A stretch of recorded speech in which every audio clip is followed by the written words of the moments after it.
What's up? What's up? What's up? What it do? It's your girl Jen checking in. That's your boy T Double. You already know. Welcome back to another episode of Time to Talk It Out.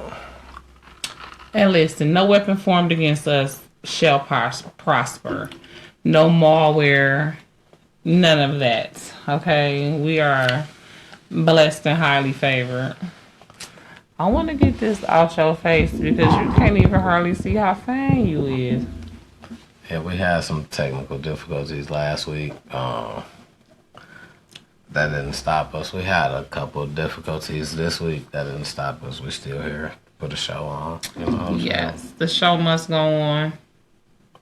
That's what we're here for. And that's what's happening. So thank you guys so much for tuning in. Okay, we are at episode 5. Okay, I mean, who the thunk?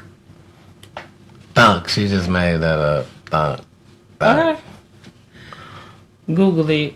Yeah, thunk. If it's not there, I'll put it there because at this point, you can just make up a word. Just how they put converse. No, they put conversate in the dictionary when it's really converse. They put Riz in the dictionary. Cassinet made that Riz. They put in the dictionary.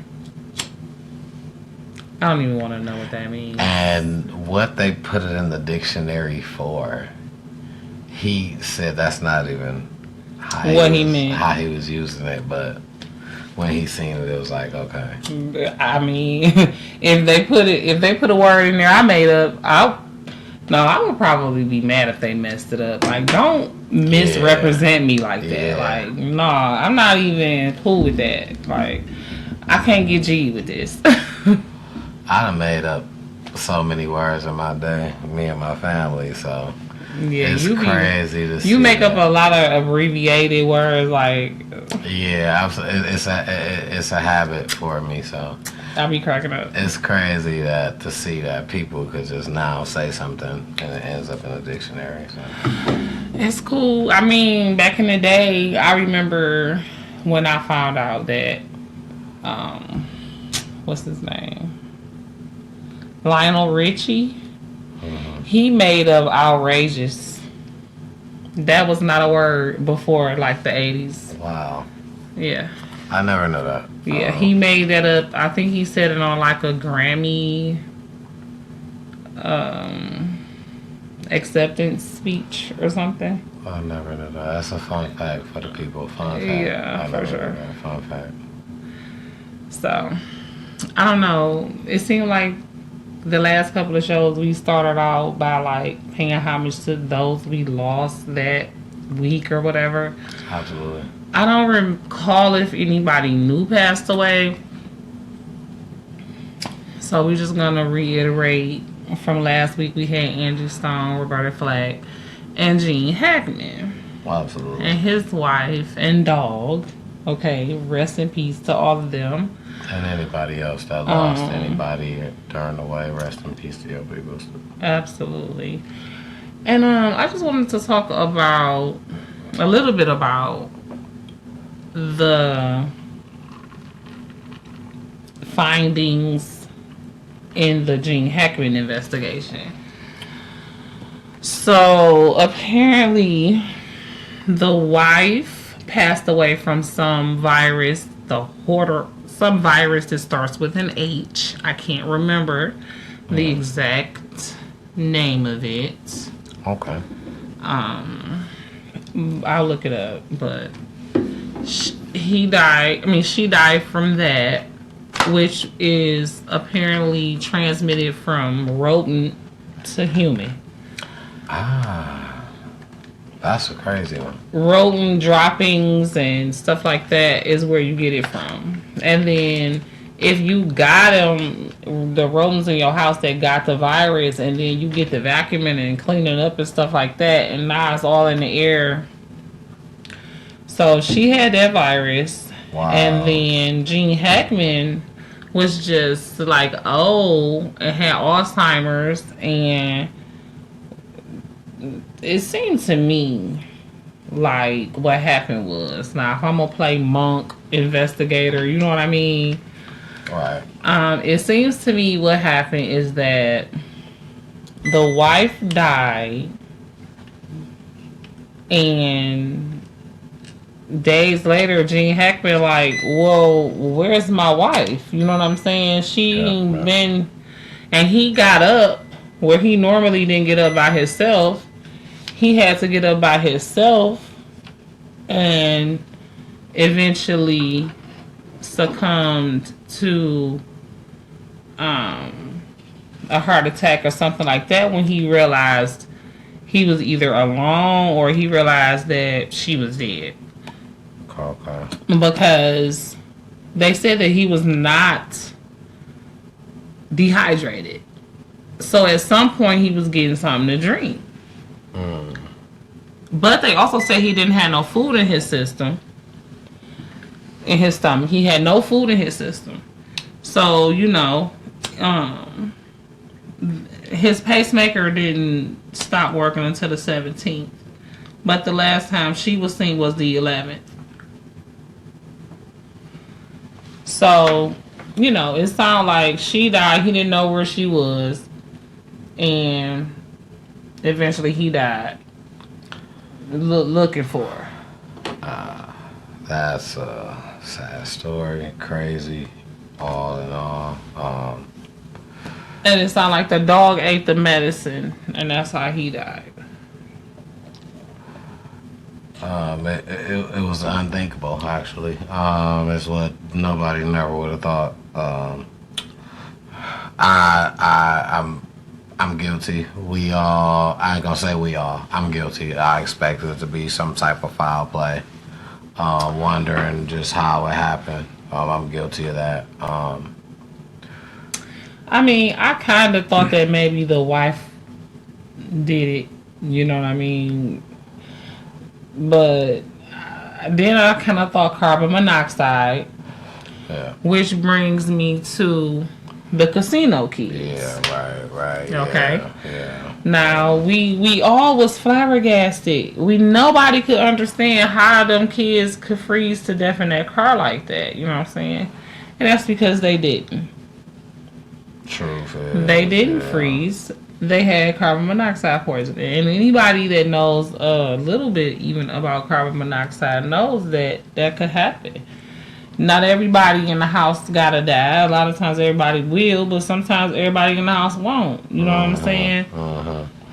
So it's gonna have different effects on different people, absolutely. Yeah. But I mean, one thing so that we can say is that the car was running. That's what causes that.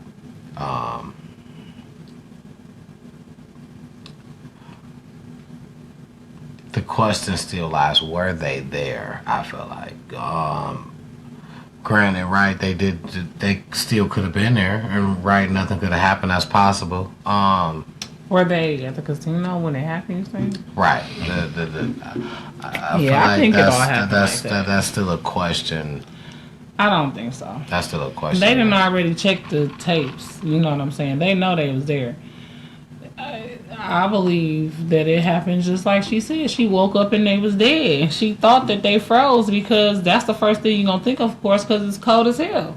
You know what I'm saying? Yeah. So then you getting blamed for being in the car with them and it's cold. So now that's the thing. You let them freeze to death. You know what I'm saying? Yeah. When that ain't even really what happened. You know what I'm saying? Because I kind of thought that wasn't what happened, because honestly, it wasn't that cold. It's been way colder than that in Michigan. It wasn't even literally negative degrees outside. It was like in the 20s. Like, it was cold, but it wasn't that cold, man, for real. That's still to an infant. Now to us as I agree. To us as adults, to an infant, I just feel like it's different. I'm gonna say this: it wasn't that cold. They wasn't really outside. They was in the garage where it's only like this little bit of like window all the way around the garage. The garage is less cold. That's why she went there. Because she knew, even though it was going to be cold in the garage, it wasn't going to be as cold as outside.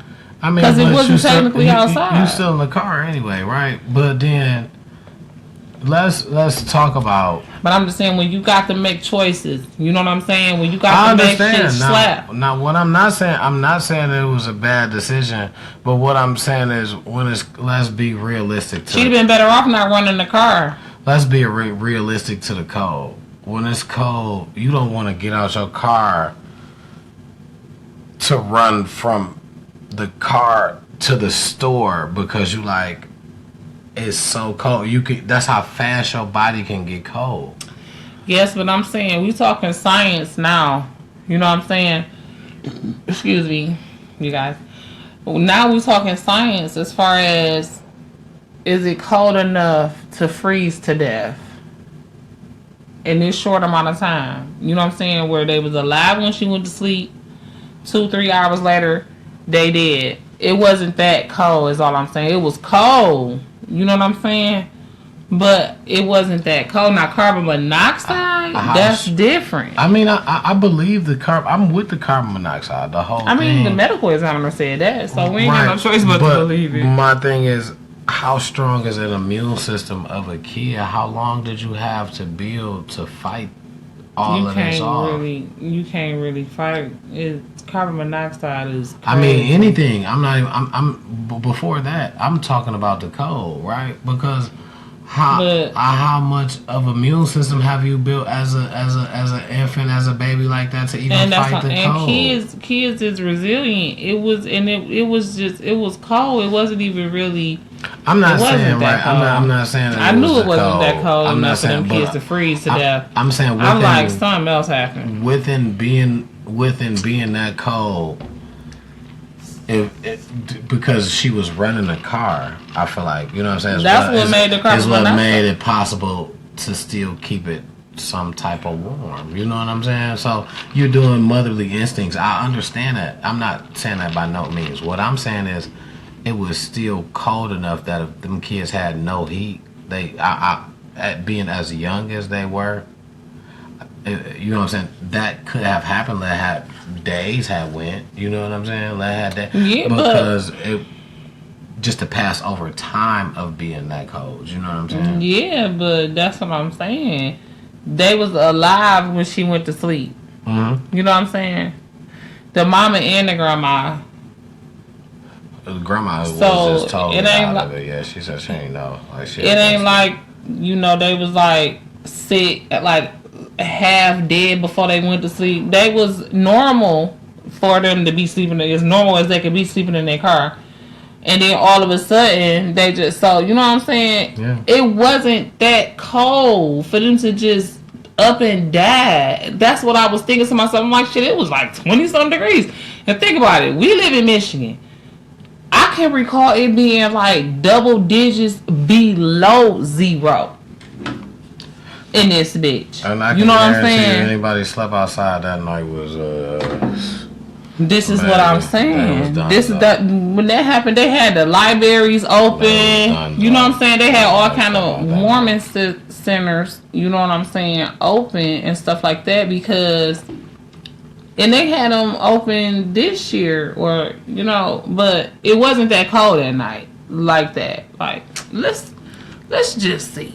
Like, let's just see. I mean, we can see, but I just want to see. I feel like being a person that does record lows in Michigan over the last 10 years. You know what I'm saying? Being a person that does record lows in Michigan over the last 10 years. Weather. Being a person that does like temperatures and like stuff, like I walk in like coolers and stuff all day, like coolers. Yeah, I remember this. I was thinking that too, because I was working at the plant. -14. You know what I'm saying? Was so you know if on the thing, if on the thermometer it say -13, the wind chill like -20 something. It was freezing that year. For it to be +26, and I have lived through -14. It just wasn't that cold that night for them kids to have froze to death in that quick a time. We ain't even had no kids freezing to death in the middle of the damn casino that year. So I knew it had to be something else.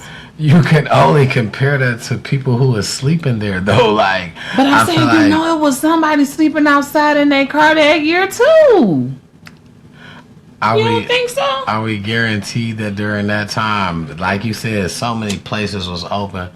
If you slept outside before then, and I know I work in a place, high volume place where people sleep outside. If you slept outside before then and understood the code, baby, you knew you was going somewhere. I don't care if it was abandoned, just with all the windows closed. You was going somewhere to cut some of that wind, even though the ground cold. You about to try to do, and that's the cold changes atmospheres. Like it's crazy. Like to say, if it's cold for, I hate being cold. If it's cold for 2-3 days in a row, I guarantee you're gonna feel it. Man, You're gonna feel it. I can't stand being cold. I mean, it's like I get angry. The cold is crazy how it spreads. You know what I'm saying? So, granted, you may cut the wind chill, but if it's cold, it's cold. You know what I'm saying? Like, that's all I'm saying. Like, we know the story. We know what really happened. But what I'm saying is, I hate that. Just having kids in that situation, we shouldn't. I can't say we should. We should try our very best to not try to put, especially an infant, in a situation to where you either cold or you sucking up a lot of carbon monoxide, and that's just that. Well, that was it. You know, it was outside of her. It was outside of her. You know, she would have never even thought that. Especially thinking that I'm outside. She not in a real garage. She thinking like, you know what I'm saying. She probably that was just an unfortunate situation. And I feel once again, rest in peace to them. So yeah, that was very unfortunate. But moving along to some more Detroit sad news. I feel like rest in peace to the dog Za'darius Smith's tenure here in Detroit. We really enjoyed you. You know, I hate to see you go, especially right when you and kashdoll start y'all little rendezvous or whatever. I love to see y'all over there in Ghana looking real godly. Crazy, you know what I'm saying? Crazy, man. And, yeah, I mean, yeah, he brought a lot to Detroit. He came in at a time when we and much needed time, and he did exactly what he was supposed to do. Yes, he did.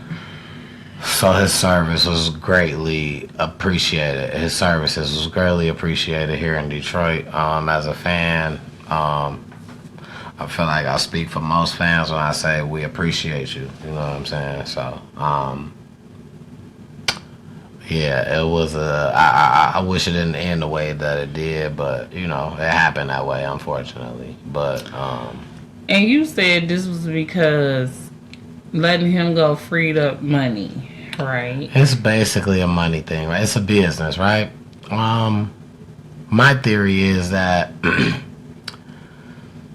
us freeing up him put us with positive in a cap space. If we keep him, we go to negative in a cap space. And what the cap space does is it allows us to hold certain players later on down the line, sign younger players coming in, sign new players from free agent. It's the money. It helps us, you know. The thing is, he was signed to a contract that was adjusted by someone else. Talking about by the Browns, where he came from. So, me not being a pro, theoretically, what I think is that if we keep you, we have to carry out their contract. We didn't adjust that; they made that with you. you know. So we can have you just this year and fill out the rest of the money that you were supposed to make for the year. And after that, boom. So I'm sorry. No, go ahead. Didn't they just announce that they decided to keep him? That's what I thought as well. Like, why is they playing with us? That's what I thought as well. So, my thoughts. What I think happened is, when it came to the realization of what it cost to keep him, knowing that it would have put us in a penalty, it was a readjustment, or maybe an act to readjustment, and maybe they didn't want that. They didn't accept to say he's only gonna accept a certain amount. As far as when it goes down to you want it for cheap, you're not gonna get too much for cheap. This is my theory, right? I'm not too sure of how this goes. Aiden Hutchinson is on a rookie deal, so he's cheap. Good player for cheap. He's making his debut. He's trying to earn a contract. Za'darius, he already been there. He's already been there. So, is you either gonna pay me what I'm worth? If you can't afford it, I can move forward because somebody can. He don't got no bad blood here. You know what I'm saying? He made a whole post about how, you know what I'm saying, he was grateful to play here. No bad blood. You know what I'm saying? So that's crazy because now they took away Go Live because I tagged you. Oh, wow. Well, I tagged us. You see that? Okay, why don't you can you just take that off and then just do it later? Cause you did it last time. I can probably do it in the comments or something. Yeah, you did it last time some kind of way. Yeah, but speaking on Za'darius, by the way, which brings us to the Lions, man. Shout out my guys, man. They've been in the lab, and they've been doing work, and we signed DJ Reed, and I feel like I want you guys to know how I feel, and I want you to leave down in the comments how you feel about this. I feel like DJ Reed is a good pickup, knowing that Carlton Davis is gone. So, I like the move. I feel like it's kind of like a great replacement, the same if not better. And I feel like we are going to possibly make a lot of good moves in free agent.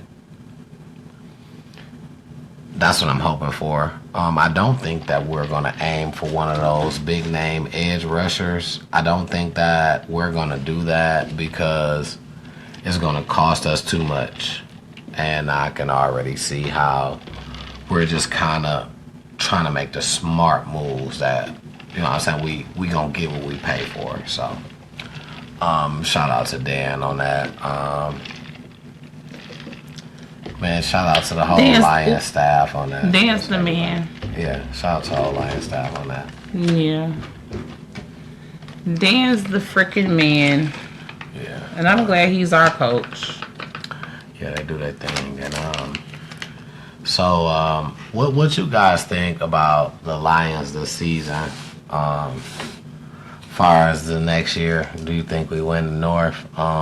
It's been a lot of big trades. It's been a lot of, well, not trades. Well, some are trades, some are pickups. There's been a lot of big moves, let's just say that, lately, and there are a lot of big more to come. With the moves to come, do we think the Lions still have a chance? I do. I'm a firm believer. And I just know that we at least gonna win the North again. But I'm ready for a Super Bowl. Okay, because I'm about to say, don't at and least I know us y'all now. ready too. Because we finna win it all. I'm tired of losing. We ain't taking no L's. Well, we're ready for a Super Bowl. Yes. And that's for real. Period. And we about to win. Y'all already know. I'm too hyped. I'm too hyped to win the Super Bowl this year. I'm too hyped to follow the Lions wherever they go. They changed us God up so will crazy. Freak no rise. Our road games are so crazy now. Our road games, we are playing in some of the hardest stadiums. Like, meaning they know what they doing. You know, we playing some of the top. So they making it harder for fans to travel. Well, they doing it on purpose because they know how our fans. And that's our fans is like the fifth man if we was basketball. And that's what I think. And that's what I'm sorry, but that's what I think. John, what up, dog? Time to talk it out. Thanks for popping in. You already know it's your girl Jen checking in. You're correct. Go ahead. No. T-Double in the building. T-Double in the building. And it's time to talk it out. Subscribe on YouTube and on Facebook. Be our friend. But what you think about Za'darius Smith leaving the Lions? Let me know. If you still here, say something. Say something about Nah, I'm stuttering. Like the one boy. He didn't do it by choice, though, you know? I know. Of course he wouldn't have left now that he dating kashdoll. I mean, no, you still gonna chase a bag. Honestly. I'm just saying, if he didn't have to, because he was obviously getting comfortable. That's all I'm saying. He seemed like he was settling in.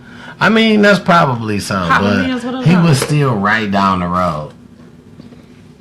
Cleveland. Where he go? He was from Cleveland. I don't know where. He was in nowhere right now.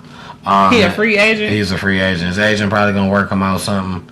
But he was right down the road. You know what I'm saying? So, but when you, I feel like, when you of that caliber, when you're in that tax bracket, you can date somebody across the country. It don't matter because at any given time. Okay, I'm saying though, now let's not do that. Let's not downplay whatever connection he might have had with kashdoll. Like, oh, he could just go anywhere and find another kashdoll. I'm not. No. What you got misunderstood? You can date no matter where she stays.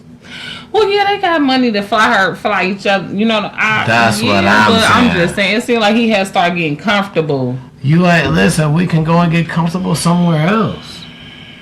When you live in a different tax bracket, you don't have to be secluded in the area. You don't have to say, hey, you know what? Now that you're getting traded, and you might be now in LA, you might go to, okay, I'll fly you out and fly you back daily if that's what you want to do. See. You know what I'm saying? If that's what you want to do. You know what I'm saying?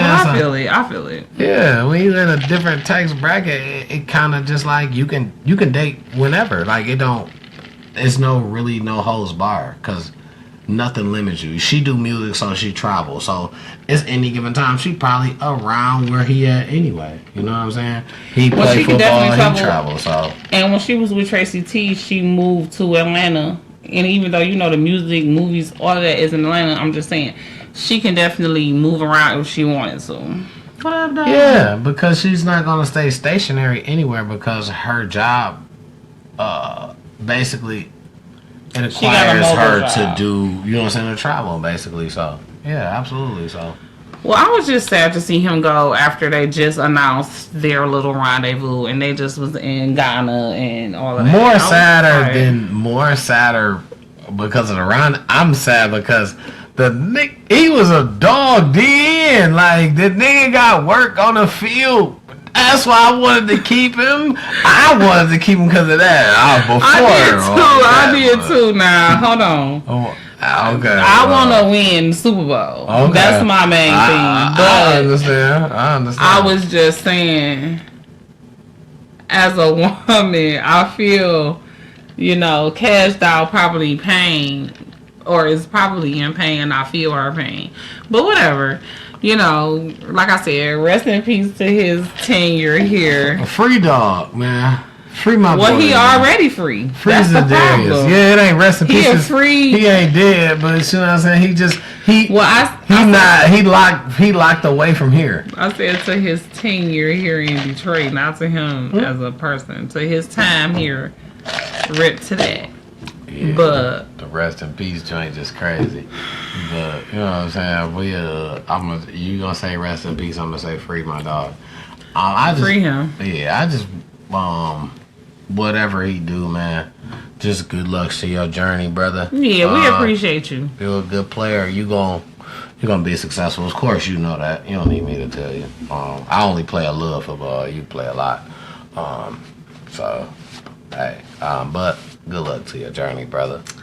Well, you obviously play more than I do, so you know even better than me, and I agree.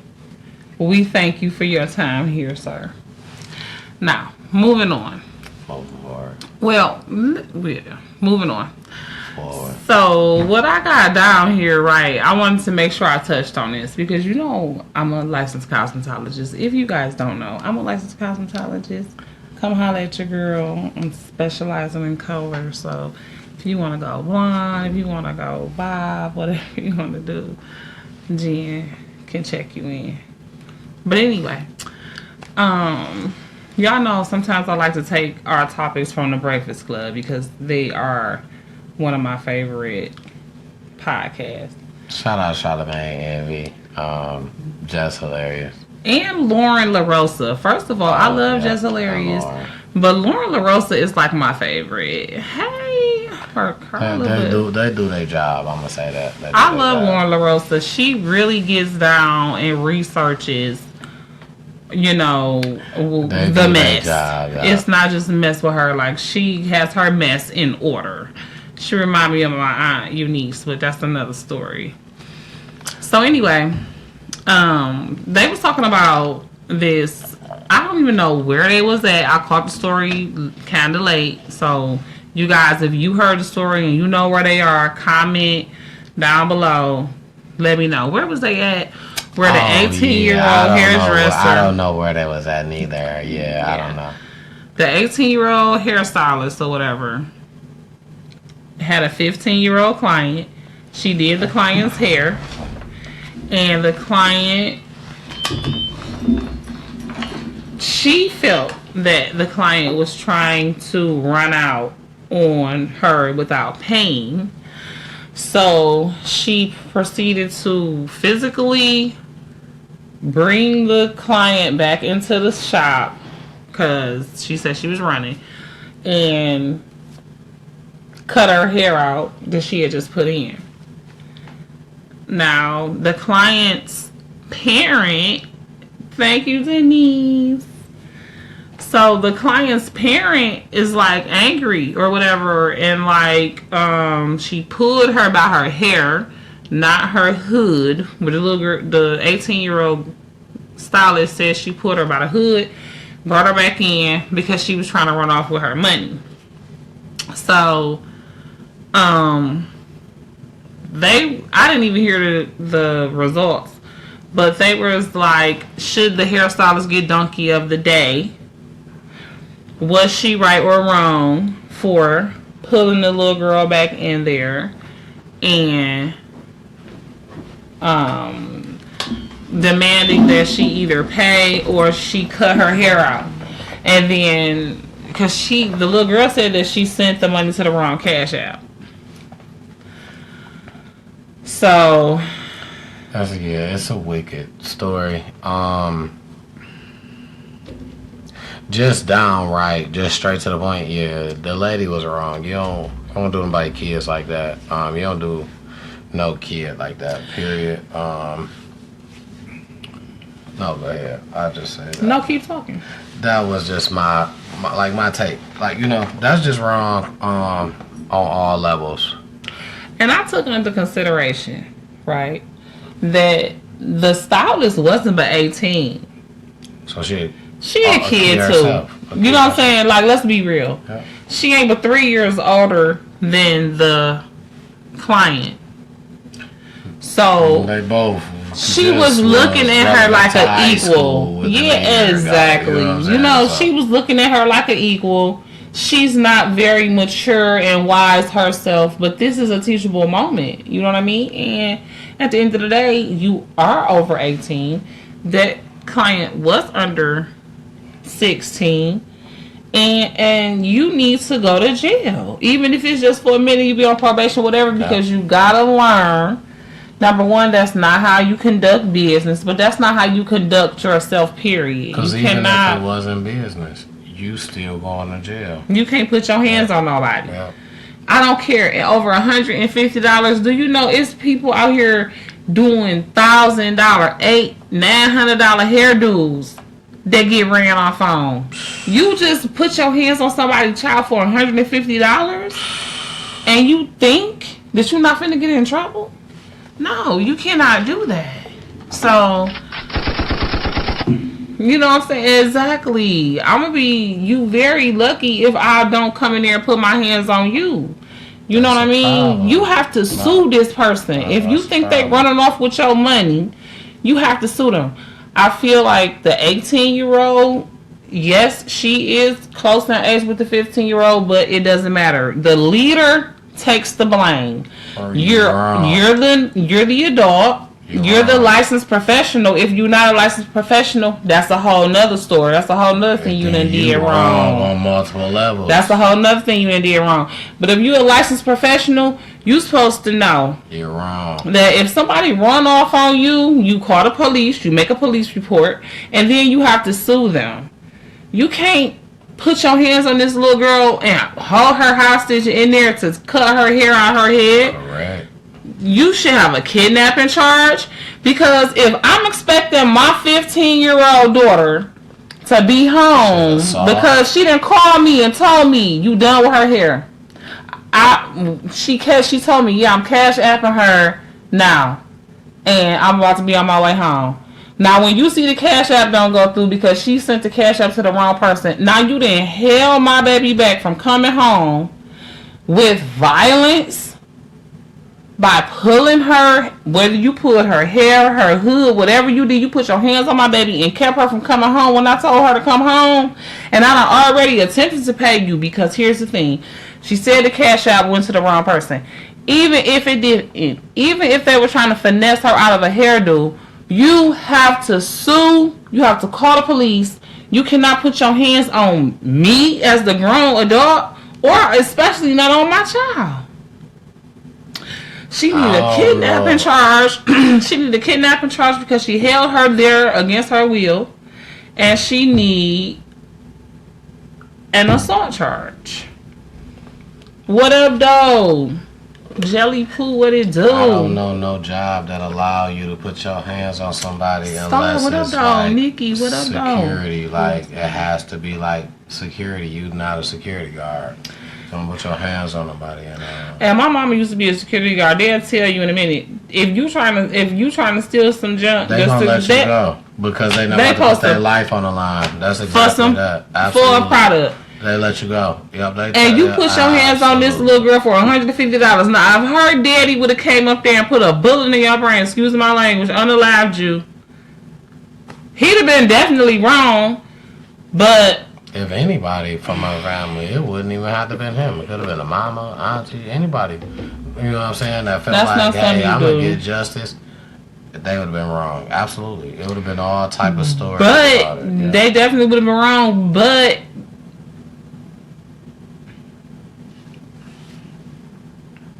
don't touch my child. $150, is that worth your life? Because if I'm looking for my baby to come home,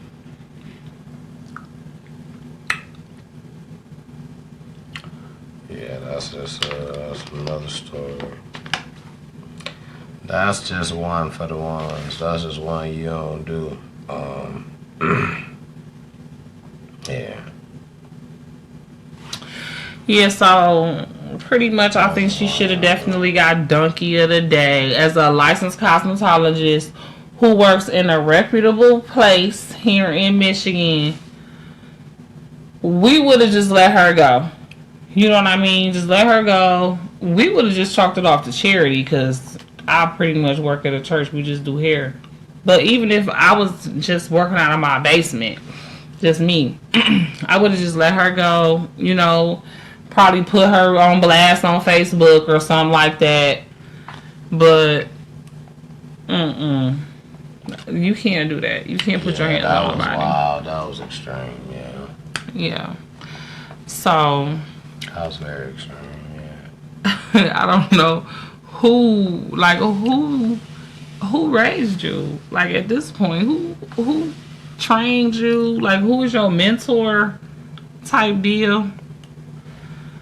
That's somebody's child. And I mean, at 18, really, you somebody's child. That's like, shit, listen, what Sexy Red said? Is you cool? Bitch, is you cool? Is that what Sexy Red? Is that who came up with that? Sexy Red? Yeah, because she was beefing with Chief Keef, baby mama or something, and she was in her car when she made the little video. Well, I don't know if she was the first one who ever said it, but no, I mean the one that made it go popular or whatever. Like, yeah, she in the car and she made a whole video about it. Like, and I'm gonna keep calling those after like the little awards. Keep calling Chief Keef. Yeah, she was like, "Cause is you cool, bitch? Is you cool?" She was all in there tongue. She probably not cool. If you calling her baby daddy, she mad as fuck. Yeah, and she not no singer or nothing like that. She not popular. Nobody I know. Yeah, no, she don't like that shit. She finna lose her baby daddy to Sexy Red. I mean, at this point, y'all see my next step. I think she done moved on past dog. But I think what happened was she liked the dog as a rapper before she was on. Because Glorilla liked the dog too as a rapper before she was on. Talking about Chief Keef? Like that, yeah. You know what I'm saying? So I think they just liked the dog as a rapper or something. At first, Sexy Red probably was trying to get on. But he from Chicago? Yeah. She passed that now for sure. I'm sure. Who, Sexy Red? Yeah, I'm sure. Yeah, I mean, you know. When you popping, that's it. You do what you want when you popping. That's just the name of the game. Yeah. I'm sure. I don't know. It was something else I wanted to talk about, but I did write it down. I hate when I do that. Because you know I got a little bit of ADHD. I be forgetting stuff. She supposed to be like just with the mess, y'all, and she slipping. I guess I'm like just with the mess and not Lauren LaRosa. Oh yeah, okay, yeah, you're right. Yeah, no, Lauren be on point. Just kind of do. Well, nah, yeah, I'm seeing her slip a couple times, so you're right. Yeah, who, Jess? Yeah, I was in her. Well, you know, she was new to this whole journalism thing. Lauren LaRosa was on TMZ. Lauren LaRosa came from TMZ, so that's what she. She all about that. Yeah, she all about that. Stony, what up, though? But I mean, shout out Jess though. You know what I'm saying? Shout out Lauren though. I mean, they do their thing. Because here's the thing, Jess brings the comedic value to the show. You know, and then Lauren brings the professional journalist part. See, because I was about to say, basically, you can't replace Angela Yee. Let's just say that. That's my baby. Shout out Angela. I love her too. It's the glow on his face when he's talking about Angela Yee. Like, he loves her. Yeah. And I love her too. That's my dog. So don't get it twisted. But it's so funny when he talk about certain people like her and Alicia Keys. It just be like, oh my God. You think you done brought some candy to a kid. But anyway. That's my girl too. Yeah. Shout out Alicia since we brought her up. I feel like Lauren was more like Angela in the professional way. But Angela wasn't as funny as just hilarious. Because she wasn't trying to be. She was right. She wasn't fun, but she just had what both of them bring. She had that all in one.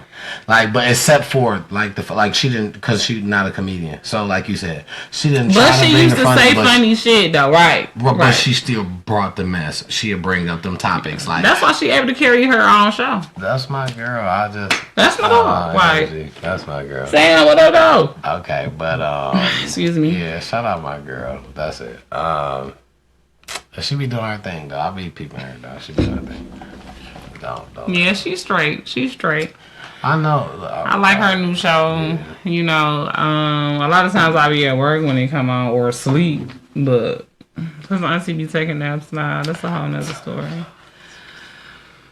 But like the whole half the day, like, and it was a nice day today. Shout out to Detroit. Shout out Michigan. If you know, you know. It was like our first like really nice day. Like we was like outside. See, I didn't even think to ride through Rouge too because I was thinking like I righteous. listen. I promise you I wanted to bring that up. I'm like, so you ain't gonna ride through the little. But, yeah. Well, see, that what you should have because you know you have to be my other brain. You should have reminded me. I forgot. I was just already. I totally forgot. Because just so I could see, like even if it was just ride past. Oh, it was slapping. I just wanted to see if it was slapping, like I think it was. If you went to Rouge Park today, was it slapping? Drop that down. Was it slapping today at Rouge Park? Somebody went to Rouge Park. Somebody went. If you went to Rouge Park today, was it slapping? Let us know. We want to know. Put it in the comments. If you just happen to see this later. And what's today? It's Monday. March 10th, 2025. It was 64 degrees outside. Y'all go remember.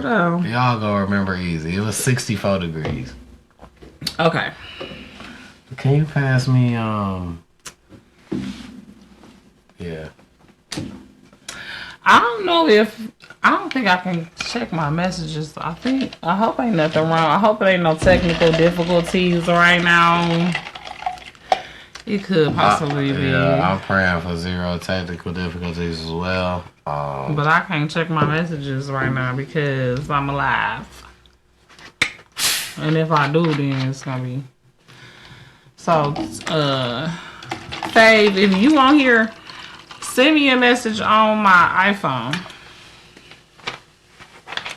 Don't tell nobody I got an iPhone though, cause that's too late. You just told the world.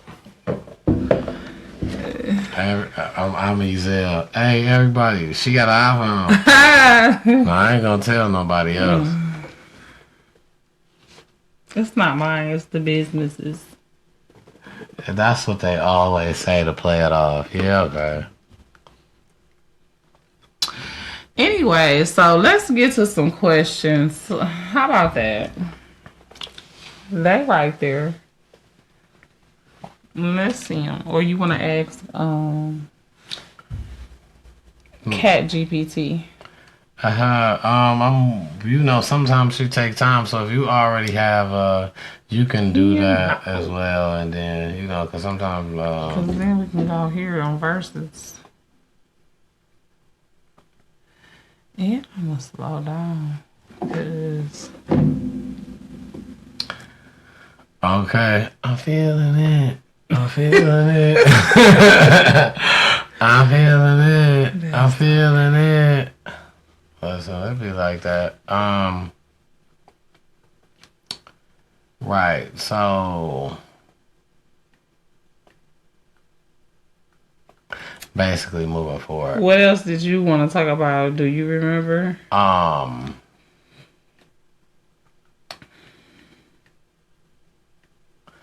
kind of really talked about, you know what? I'm going to kind of touch some other football stuff real quick because I kind of really talked about what I want. I'm going to talk about the surprises that I seen. Okay. Talking about in sports. Absolutely. We're talking about we back to sports. Football for 1 second. Football, is you ready for football? It is Monday night football. I seen Deebo Samuels go to the Washington Commanders. Okay, now who is he? He was a receiver from San Francisco 49ers. He was the main guy, actually. That was surprising to me. That was a big surprise. I'm only going to talk about the shockers that I can remember that I've seen just real quick. I just want to run across that. And then afterwards, you guys can leave a comment and tell me what was a shocker to you. Was you surprised by any of these? Did you see any of these coming? Are any of these good for you on your teams, or are they bad for you against your teams? First of all, who going against the Lions? Okay, because, yeah. All right. But speaking of Lions, we spoke about that. Lions picked up DJ Reed. I liked it that. I think that's a good pickup. The Rams got Devontae Adams. Crazy work. Okay, because Sam Darnold, he was on somebody, because I remember that name that came, that we fought. Vikings. I mean, not and now he's at the Seattle Seahawks. Crazy work. DK Metcalf. Crazy work. He wants to be traded. Wait a minute. DK Metcalf. Who he on right now? Seattle Seahawks. And he wants to be traded, but right now he's still on them. He's still there. So do we want him on our team? Who is the guy you said we want on our team? That's a guy from college. Okay. He's from Ohio State. He's not coming here. John Sawyer. Listen. I got that rolled down already. He's not coming here. They're not getting. Well, they're getting NIL money if you're good enough. But why he's not getting drafted? Because he don't want to come here if he in Ohio. No. You have this all. You know they hate us. All misconstrued. That's college opposed to NFL. That's what I'm saying though. If he in Ohio college, I don't like Michigan. In the NFL, I love the Lions. You know why? Because they're gonna pay me. That's how that works. He would be a great edge rusher. And that's a diamond in the rough. And I just talked to my brother. Shout out to him. I just talked to my brother earlier, and he said that the Lions had DK Metcalf is a Steeler now. Wow. Wowzers. Wow. Is that news? Is that new? You ain't know that? I did not know that. That is very new. Is that good news for us or bad? I mean, it doesn't affect us until till times get really thick. Until it's time to play off. Right. During the season, it don't really matter. Till it comes like Super Bowl time. But DK Metcalf, the Steelers are actually making big moves immediately. They got Darius Slay, which I wanted the Lions to get Darius Slay. He used to be on our team? He used to play for the Lions, and he left the Lions, and he went to Philadelphia. He just won a ring. I wanted Darius Slay to come back. He went to Pittsburgh. Pittsburgh now has DK Metcalf. Crazy work. But, not gonna lie, my honest opinion, it's not gonna happen with Russell Wilson. I'm talking about Westbrook. It's not gonna happen with Russell Wilson. And who he on? The Steelers right now? Yeah. Him and George Pickens. Who is that? I like that lineup. I love it. But they both were 14. So is George Pickens gonna come out of his 14 for DK Metcalf, or is DK Metcalf gonna wear a new number?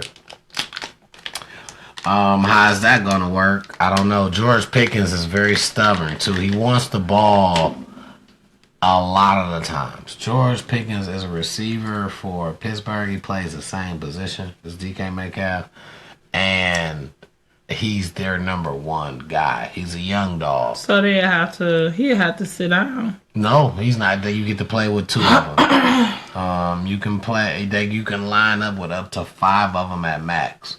But what is this position? A wide receiver. But a base position usually requires you to have at least 2 receivers out there on the field at one time. You got a number 1 and you got a number 2. That's what they call it.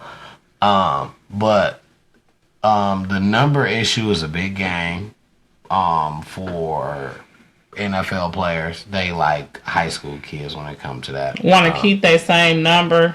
Absolutely. On the next team? Absolutely. And somebody else already got his number on that team? George Pickens, the other receiver. Man, what up, though? So some people usually offer money to say, "Hey, yo, look, I just give you this. Let me, you know what I'm saying? I'll give you 20,000 To keep my number. Let me just have it. You know what I'm saying? 50,000. So you know what I'm saying? Some people do that. Some people have battles for it during practice. You know what I'm saying? Oh, like once they get on that team, it's like And they play the same do position. some burpees. Like if I do 1,000, you do 1,000. And Not they like play that. the same position. Like it's either we about to hit for it or we about, you know. Well, that's what I know. You know what I'm saying? I've never played professional, but usually we about to hit for it or do something that we about to compete for it. You know what I'm saying? I don't know. They got money, so they probably just downright buy it. But some people don't offer it to you.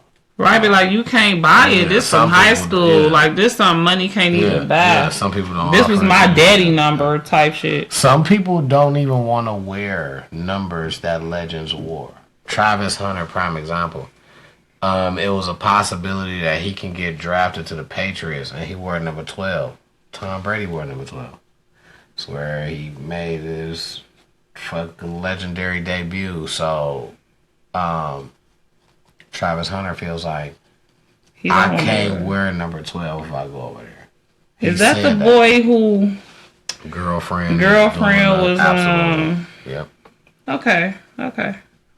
Yep. Absolutely. So is he still with her? I believe so. Did he get when is the draft this year? April something. It's in April. I know. And where is it? That's what I don't know. I don't know where it is to be exact. Google it. Let's see.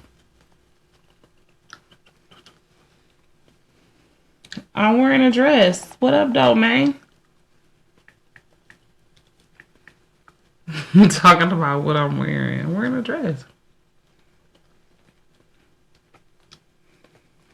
What do it say? Naughty in your mind. Well, that sounds like something I was saying. In Green Bay. Green Bay sucks. Why would they want to be there? It just moves around. I don't even want to go. Like, I don't even want to go because it's there. Yeah, that don't even seem fun. Like, Well, we could get some cheese. if it ain't green, I don't want it. Oh, no, we can't have that. That's making too much noise. We just gonna...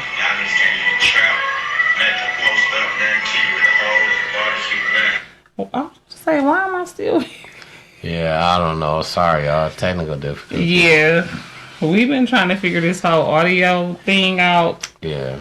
But we getting it together. You know what I'm saying? That was crazy. Actually, let us know. Did you have to turn your TV up extra loud to hear this audio, or was it regular? Or your phone. Or your phone? Did you have to turn If you whatever watching device you were watching this on? Did you have to turn it up, or was it regular for you? All feedback is good feedback. Yeah. All feedback. So. Yeah, you could be like, you stupid ugly. Okay, regular. Thank you. You could. I mean, I ain't gonna be mad. I'm gonna be like, they funny as hell. See. That's when you just saying anything, knowing that ain't gonna be what it is. That's the truth coming out right there when that fails. Saying, nah, I know you not. What I'm gonna say? I'm nice. You might not say it right then and there, but you got something to say. Oh, yeah. See, that's what I'm saying. I'm professional. I ain't like that girl. I ain't gonna snatch you up. Right and then knock and you there. out. Right then and there. Anyway. Yeah, but before you can even say. I'm gonna get it together, y'all. I appreciate y'all patience. I don't know. Is it? Well, okay, we ain't gotta use that. We can. What? But you put it on. No, but for real. Okay, Right. so what else? It was something else I wanted. This is why last week I had a long list. Matter of fact, it might have been some stuff from last week that I didn't get a chance to touch on. Or something we was bringing back. Something I wanted to talk about, but I just didn't really do my research. No, this is what we got to talk about. We got to talk about this. We got to talk about this back. Because listen, T, I'm sorry. I got to remember I said I was going to stop calling you. Unless, anyway. Stop laughing at me. Anyway, listen. Alright. Did you hear that they tried to put Drewski, some girl tried to sue Drewski and somebody else, Odell Beckham Jr.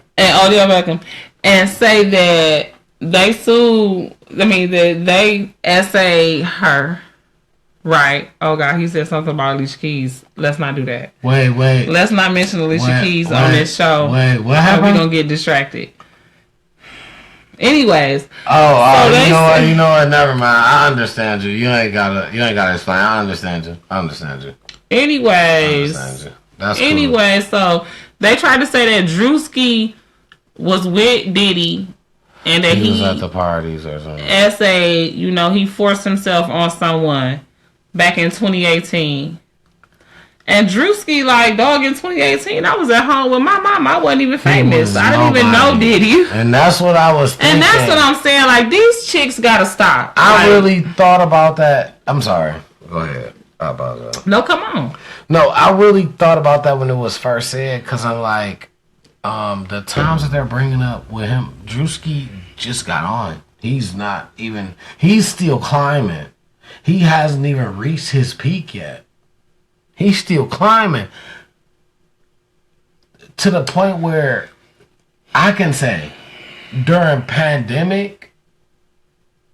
That's probably when Drewski blew up. Now I'm gonna say that's when he did, but I'm gonna say that was his build up time. During pandemic, he wasn't even a person that was you know what I'm saying? That's when he grew.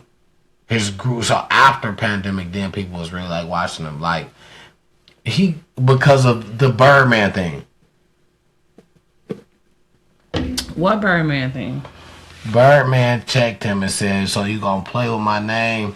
Because he got could have been with the C that looked like Birdman, looked like Cash Money Records. Oh, I didn't know. It's an interview about Birdman checking Drewski. I had no clue. Kind of like he did the Breakfast Club. Kind of like around that time too. So that probably helped him blow up because it was around. If it was around that time. Look. Who was that? Drewski.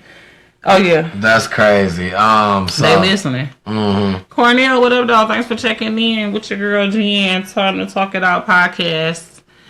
Subscribe on YouTube. Like us on Facebook. We're talking about Drewski getting accused of. You say he ran? Oh, he ran. See, he ran. I didn't even know. Yeah, he ran. Absolutely, he ran. Well, shit. From Birdman, I probably would have ran too. I don't know if I would have ran from Birdman. He wasn't like that. Let me see, dog. Ooh, don't hurt yourself. Let me see him run, though. Did he get that on camera? Or he just told the story? Tina, what up, dog? Thanks for watching, girl. Subscribe on YouTube. The whole thing will be on there tomorrow. No, Drewski, first of all, why are you looking at it? Let me see. Excuse me. See, I'll be rolling them. Why you doing that? Let me say what I think about Drewski. I like Drewski. I like Could Have Been Love. It remind me of Flavor of Love. And if you know, you know when it comes to me and Flavor of Love. What up, though, Richard? This was it, right? He snatched his chain, too.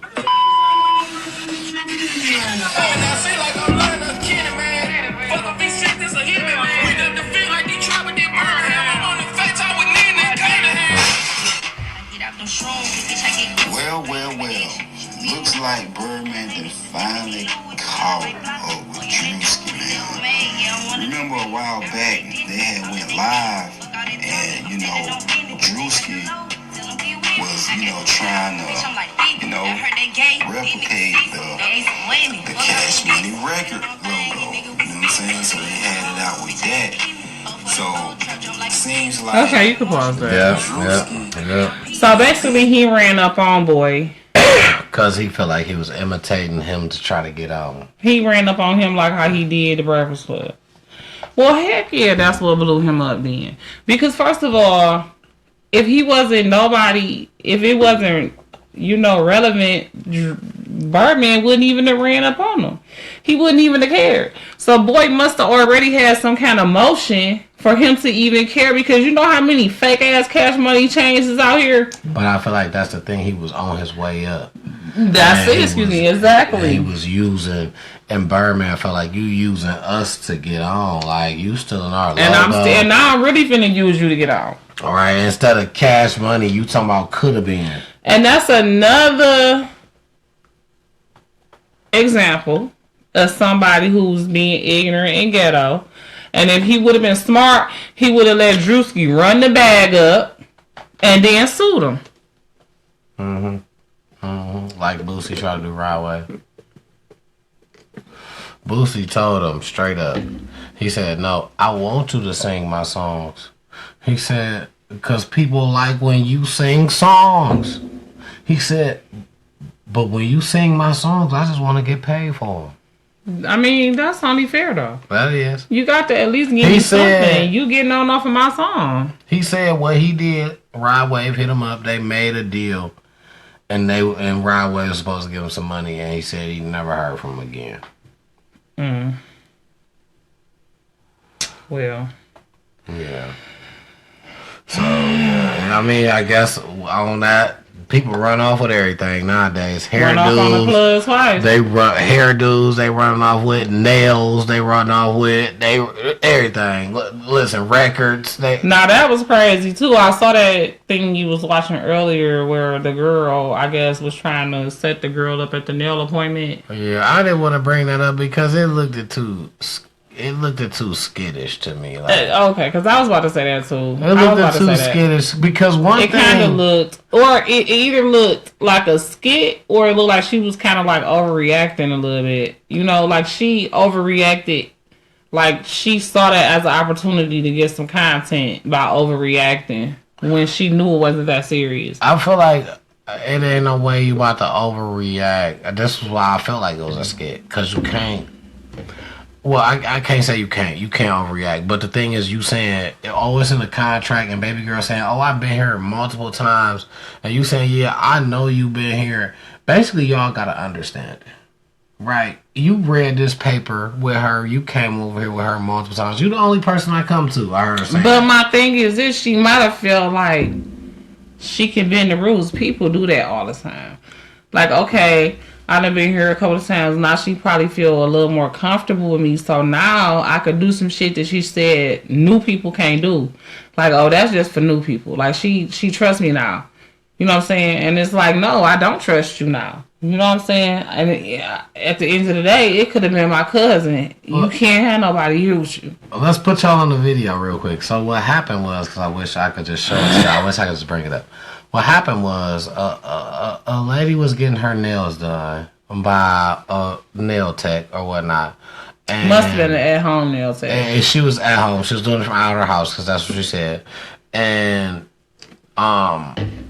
she basically said that she felt like the lady was trying to set her up. So she had all of it filmed. She had the camera on. She let her know, I got the camera on. So if you trying to play or trying to do something crazy, just know all this being recorded.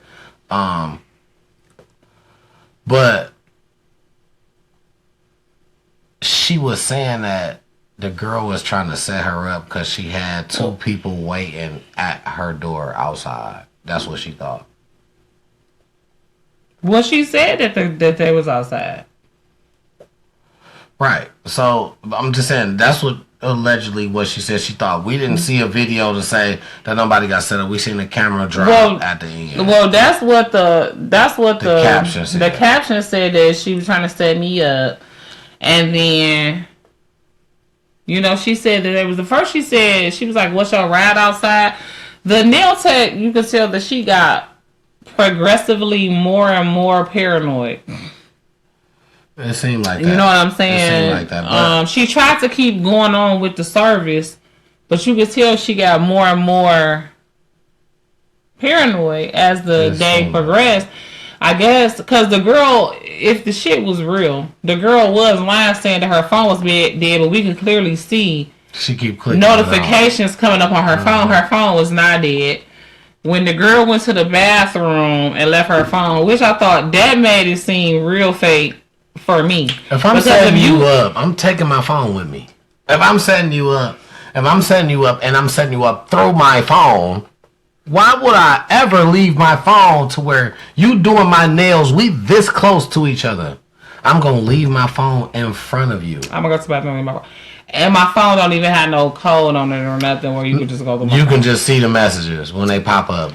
And we all know people is doing stuff like that for content nowadays. Like the guy, like the one where the girl was supposedly on the date, and she was like, "No, you can't take me to Applebee's," or something like that. She was like, "I don't want to go to Applebee's," and he was like, "You know what I'm saying? I know you've seen that on Instagram. This was like a year ago, or something like that."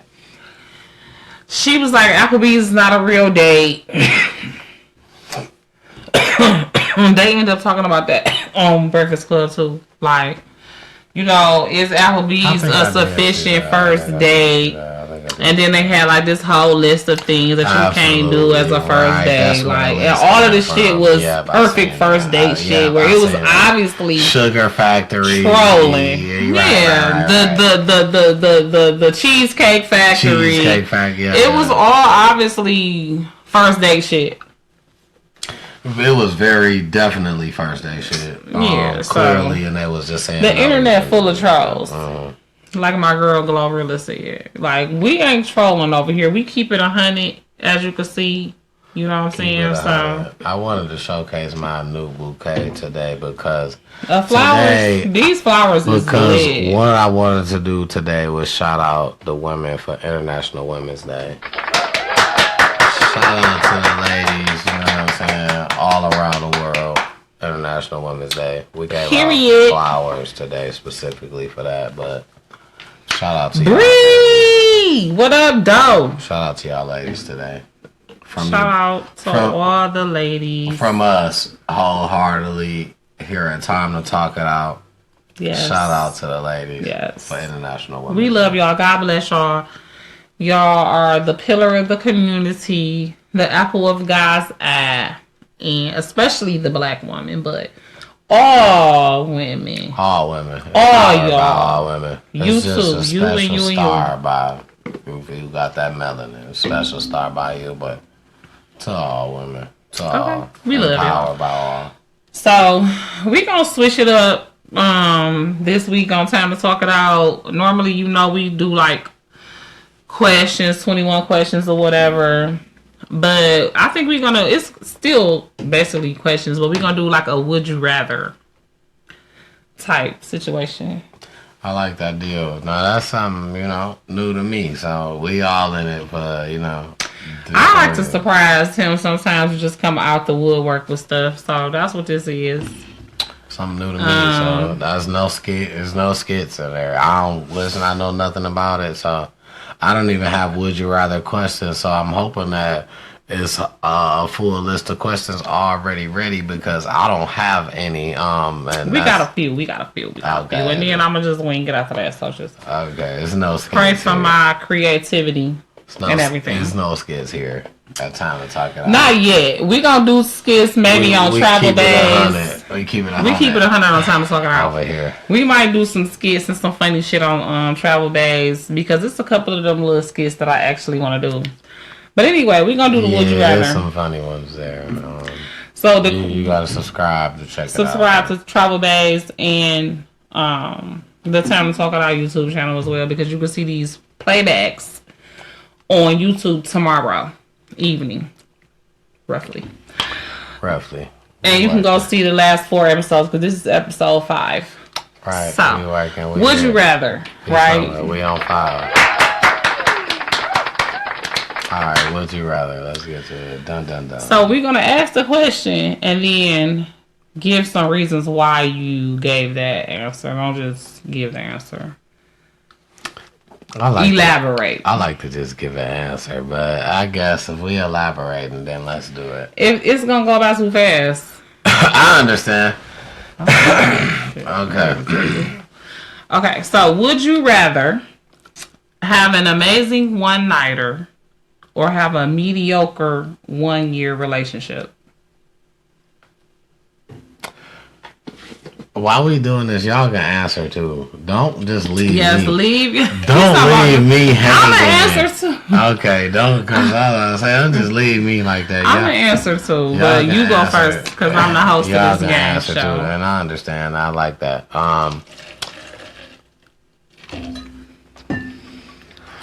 As sometimes I'm gonna kick some knowledge with y'all, and sometimes I'm gonna just be going off the dome. But this might be one of them times I'm gonna feel like I'm saying some shit that I feel like is some knowledge for y'all. If it's not knowledge, you know what I'm saying? If you wanna let me slide, let me slide. If you wanna just drill me for it, go ahead, let me know. No diddy. If you wanna just go ahead and let me know that, hey, you said some stupid let me know.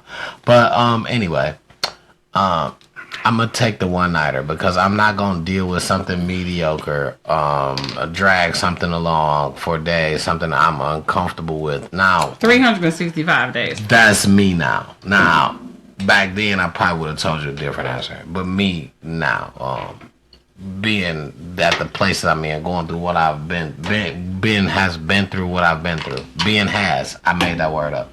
Being has been through. That's one word. There's no space.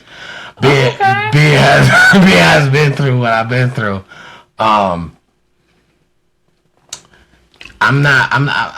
Just give me one amazing night. Because I want amazing anyway. Because if we gonna go 300, it gotta be amazing 365 days if we gonna do it. You know what I'm saying? If we gonna do it anyway. So if I feel like what I want somebody who giving the most effort, and that's the motherfucker who gave me one amazing night opposed to somebody who gave me mediocre. That don't even average out to one amazing night. Mediocre for 365 days don't average out to one amazing night together. I just give me the one amazing night, and you know what I'm saying? And me personally, I don't want to average. I don't want to have to average. Yeah, I agree. That was my choice. One amazing night. Because I can drag out one amazing night the whole for night. Years. Yeah. Because I can keep remembering it. Absolutely. I can keep going back. If we got a mediocre year, at some point that shit gonna go sour, and you know.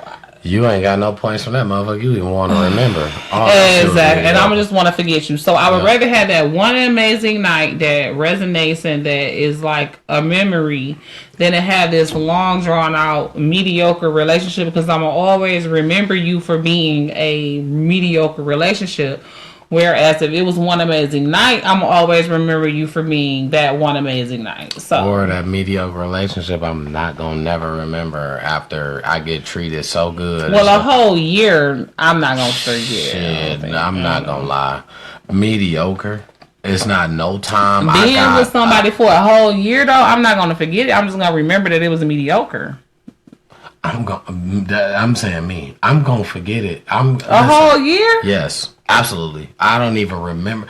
You gonna see me later on somewhere. I'm happy as hell. You gonna be like, hey, who is you? You remember we used to talk for, we dated for, you used to go together. Say because that one amazing, you got the wrong person. That was not me. I done forgot because it's mediocre. Now, that one amazing night, even though I got that person, that one amazing night, you will remember even through it's like, that. damn, I could share this with my person. I was about to person could say, be like, she shit. don't know about Right, my that person woman. could be like, shit, like when we Yeah, get to know each her. other, when we get to know each other, it's gonna be like, oh, okay, so what's one, and that's gonna be the one I can go back on, and I can like, tell oh, so you. that's her, huh? Yeah, you know what I'm From saying. that But one amazing night. I could probably skip a whole relationship if it was fucking mediocre. A whole relationship, and Like, you ain't even got to tell me. and about she that. see and be like, who is that? And I'll be like, damn, shit, I don't know, baby. I don't know who the fuck this is. And then when she get the name, obviously she know you. Well, you know what, baby?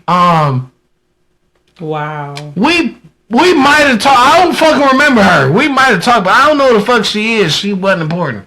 Cause I don't know. That's just how it is. Yeah, I can totally see that. Like, yeah.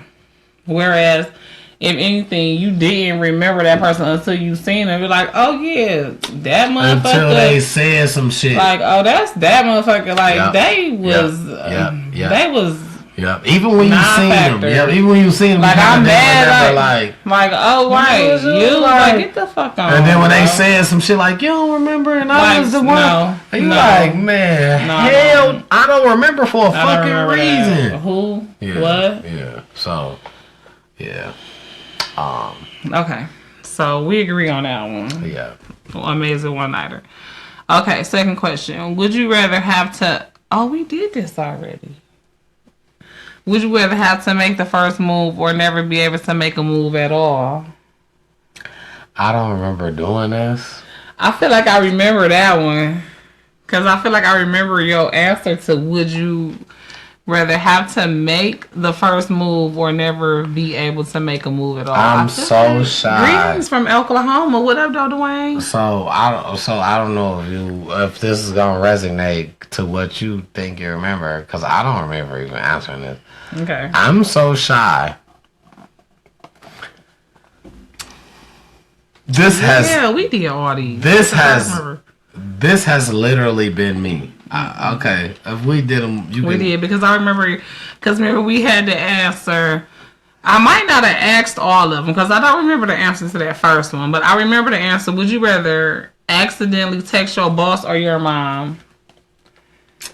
And we both was like, how our mom's cool as hell. We don't want. No, you was like, you'd rather send it to your boss. Yeah, I'm sending to my boss. I ain't sending my mama shit. That's me. I remember that. I feel like your mama cool as fuck. She like, is. That's my baby. Shout out to my mama. Shout out Mom Duke. I just and was I saying gotta miss get on her. your ass if you ain't watched none of my episodes. Because Ooh, mom ain't watched none of the episodes. I gotta get on you because Mom, what? Yeah, You gonna be cracking up when you watch it. You gonna be like, oh, I can't believe I waited this long. They funny as fuck. Because you better be getting on here because right, because how you gonna not watch it? You gotta be a bit you won't even okay. Yeah. Okay, anyway, so what we're gonna do is we're gonna switch to some different kind of questions because we already did those. We sorry. Technical difficulties. Y'all know y'all shooting in the gym with us right now. So we appreciate your patience. I wish we're gonna get Mom Dukes. We gonna get Mother's Day coming up. That's when we said we was gonna get them on the show. We're gonna get Mom Dukes around here. Listen, y'all gonna meet a crazy lady. She a crazy lady. Don't do that. Don't do that to y'all. My neck hurt.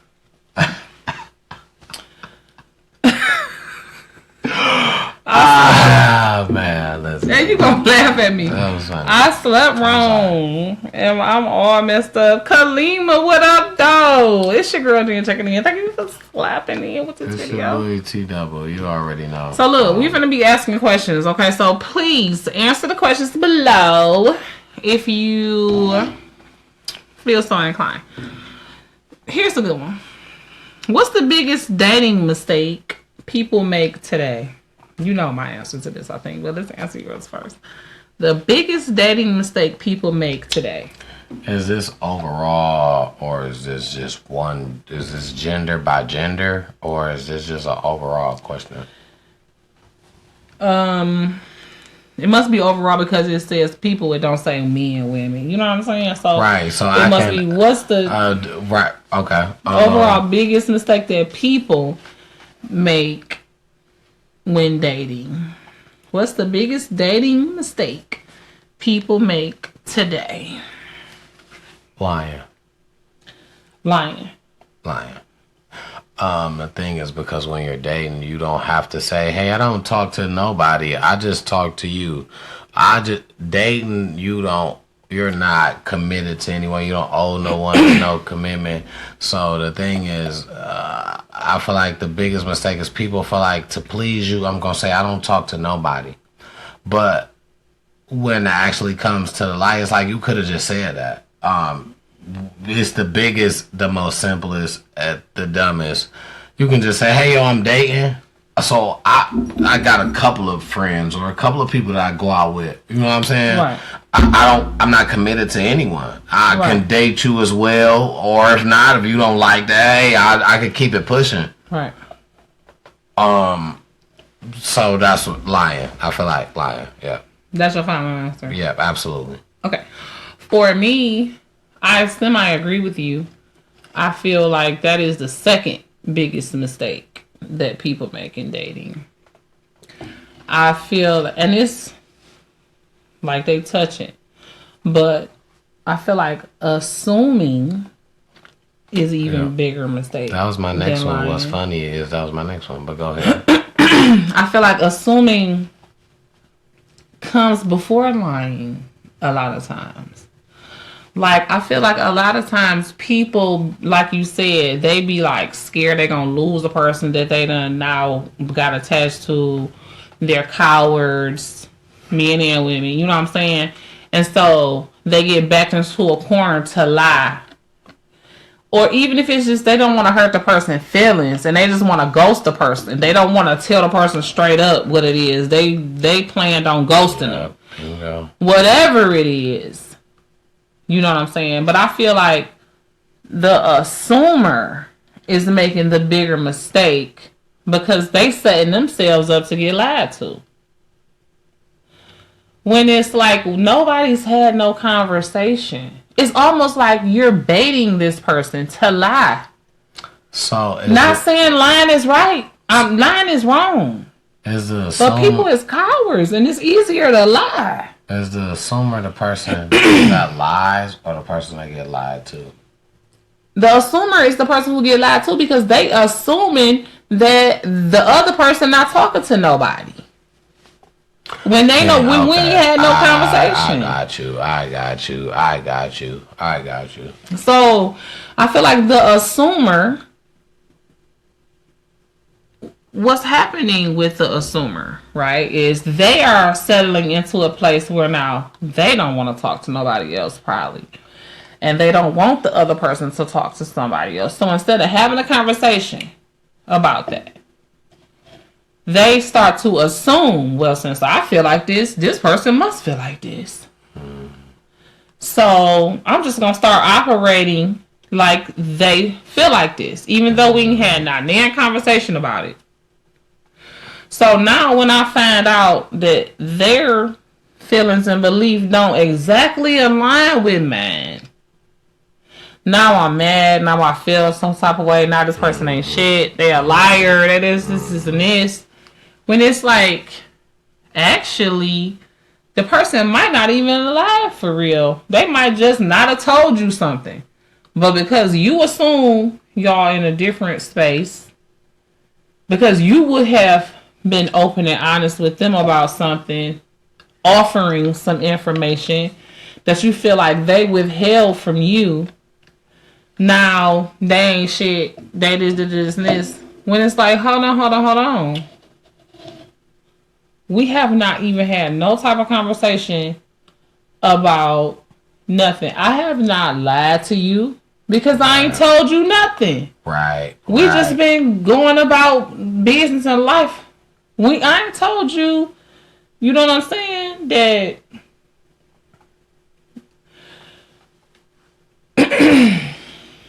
so basically what's untold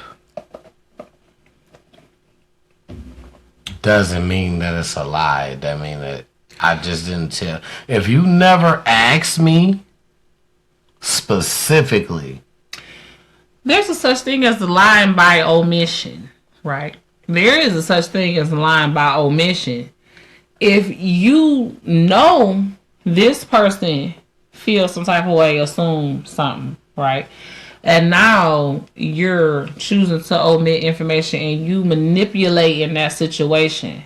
You know what I'm saying? Now you're lying by omission. You manipulating, you know what I'm saying? But you still ain't just outright telling a lie. You know what I'm saying? Okay, prime example, like this. Like I said, if a motherfucker gave me a piss poor relationship for a year, I damn near forget it. So let's say I'm talking to somebody, right? And they like, okay, you know what I'm saying? You single, whatever. And I'm like, yeah, I'm single. They like, well, what was your last couple relationships like? Or, you know what I'm saying? What will your relationship life be like? What has your relationship life been like? And if I go off into saying what I remember, right? So I skip over this part that I don't remember. So I'm only talking about the parts that was kind of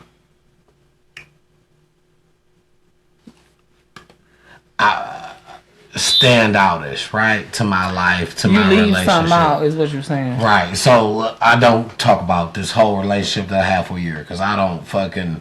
it wasn't one that was important to me. Right? Whatever. Right? Mm-hmm. Now we out in public and we see a motherfucker and they just state facts about shit that I told you that I was before, shit that I did, places I stayed, and they stating facts about the shit, and I'm like, I don't even know who you are, or this, that, and the third, and that's what you say, like, I don't even know you, right? Like, but dog, right? You know what I'm saying? Like, oh well, I mean, it take you a minute to remember the motherfucker, and you like, damn, you know what? I kind of do remember this motherfucker. You know what I'm saying? But in this case, I never told you for me this as being my girl. Like, I never told you. And you asked me about relationship shit, but this was one. Well, when it comes up, now I say, I don't remember because it wasn't even shit like that. She wasn't even nobody that, you know what I'm saying? Our relationship was trash. It was so terrible, I don't remember that shit. Are you about to, like, how you about to take that? Like, oh, you know what? Yeah, I believe you. Like, you know what? It's cool. Or no, I'm not going to believe you. No. Exactly. Because, see, that's not mediocre. Mediocre means, like, medium, forgettable. Mediocre could be forgettable.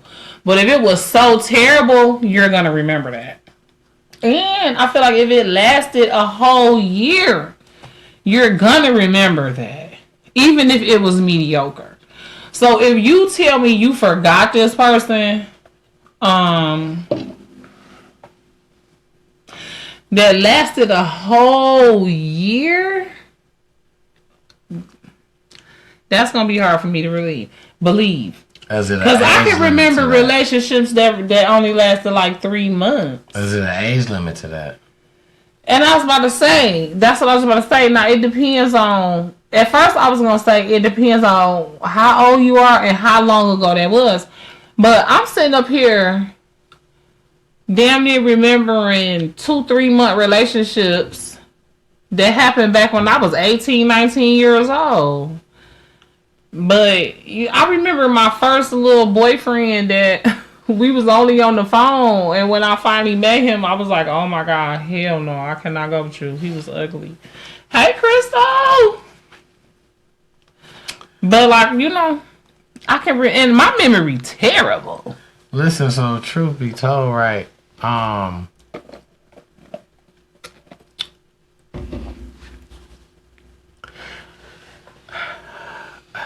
I have relationships that I just not talk about by choice? But you still remember them. Wait. No, we getting into that, right? First off, y'all gotta excuse me because I don't really talk about relationships a lot because once it's done, it's done. And then I'm not the biggest dater because I'm shy. So I don't really talk what that means, right?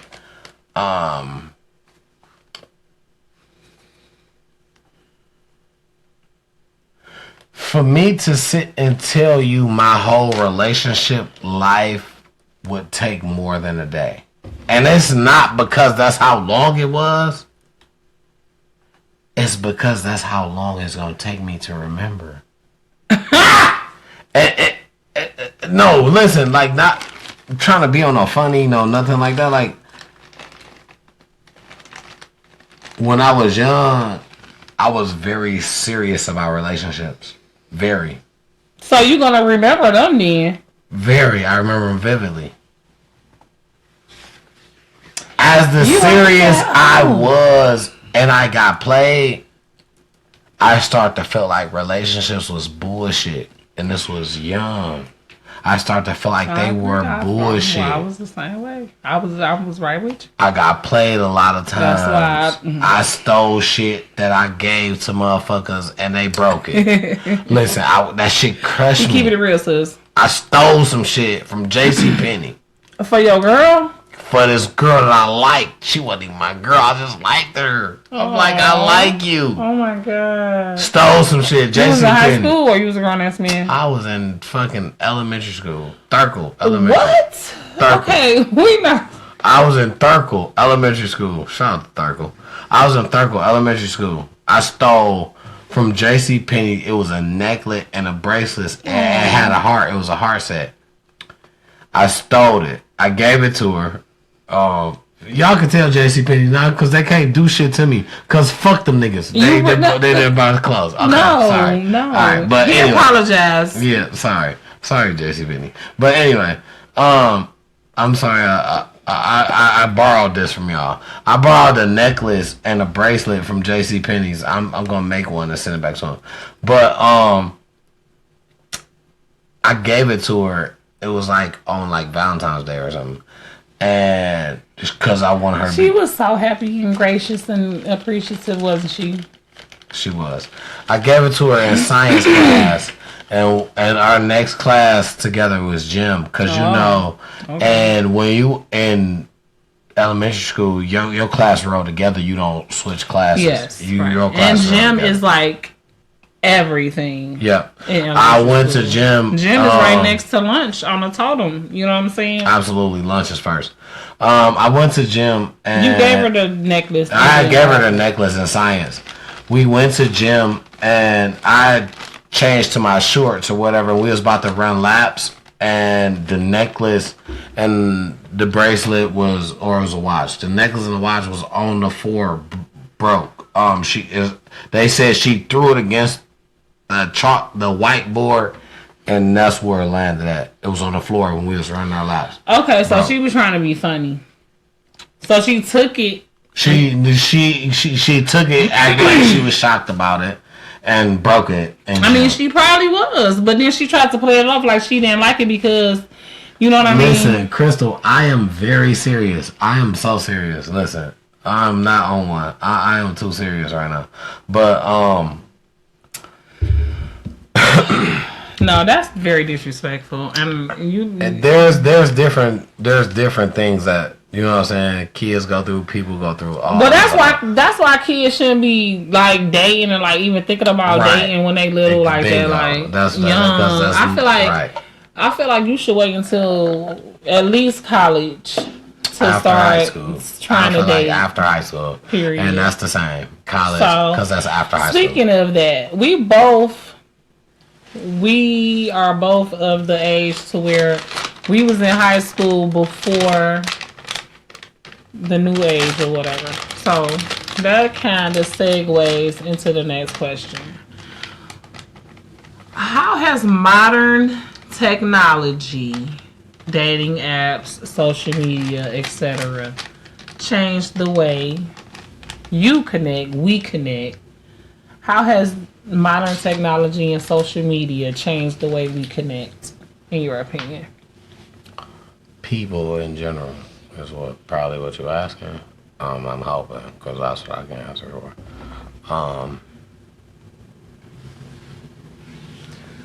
The answer is that's easy, right? Because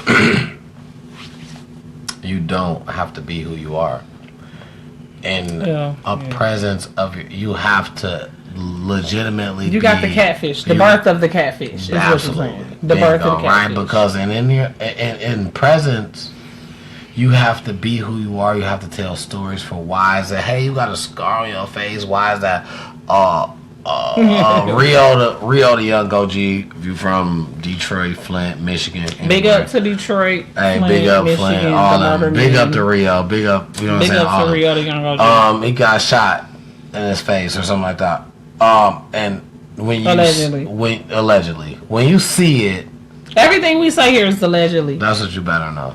When you see it, you notice it on one side because the other side is very normal, and it's just the thing is like when you see stuff like that, people tend to ask like, what happened? 1 out of 3 people. I don't care who you are, what color you are, what race you are, what ethnicity, what sex, or what. Listen, 1 out of 3 people, and I know because if I let so many people see this, and I ain't even gonna get into it. But if I let so many people see this, they say, "What is it?" So if you want to know, ask me, "What is it?" I'll tell you. But the curious minds, you know what I'm saying? People just always gonna ask. Like that's just a tendency of people. Oh well, I feel like some people is a little touched. You know what I'm saying? Because nobody's face is perfect. Everybody got marks, whether they born with them, beauty marks, birth marks, whatever. So, but that's neither here nor there.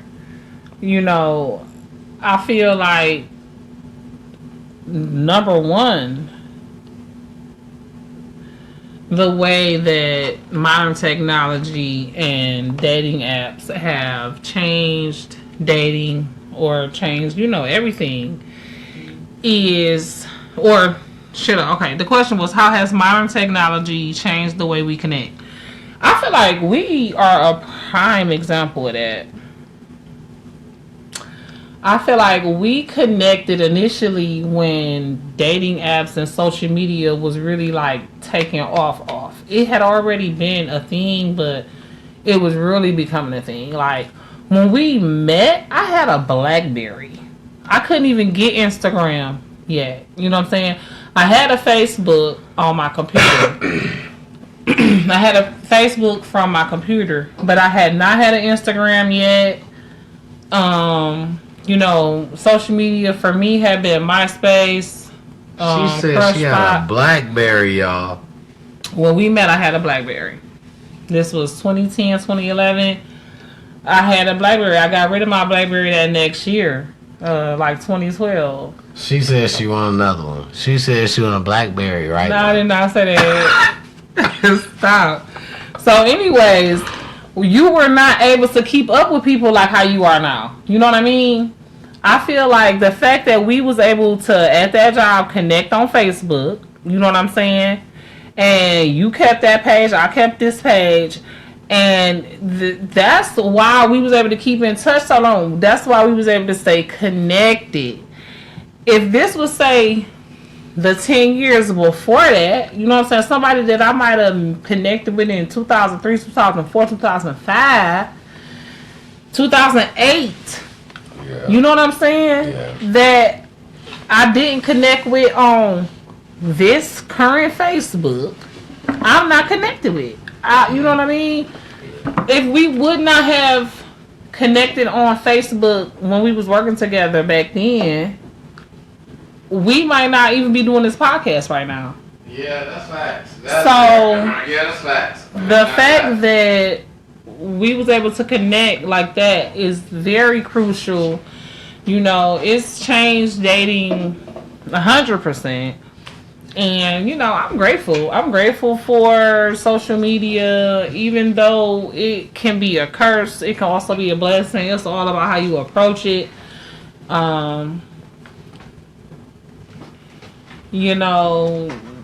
And you gotta stay prayed up. That's anywhere. That's life. If you gonna breathe, you better be prayed up.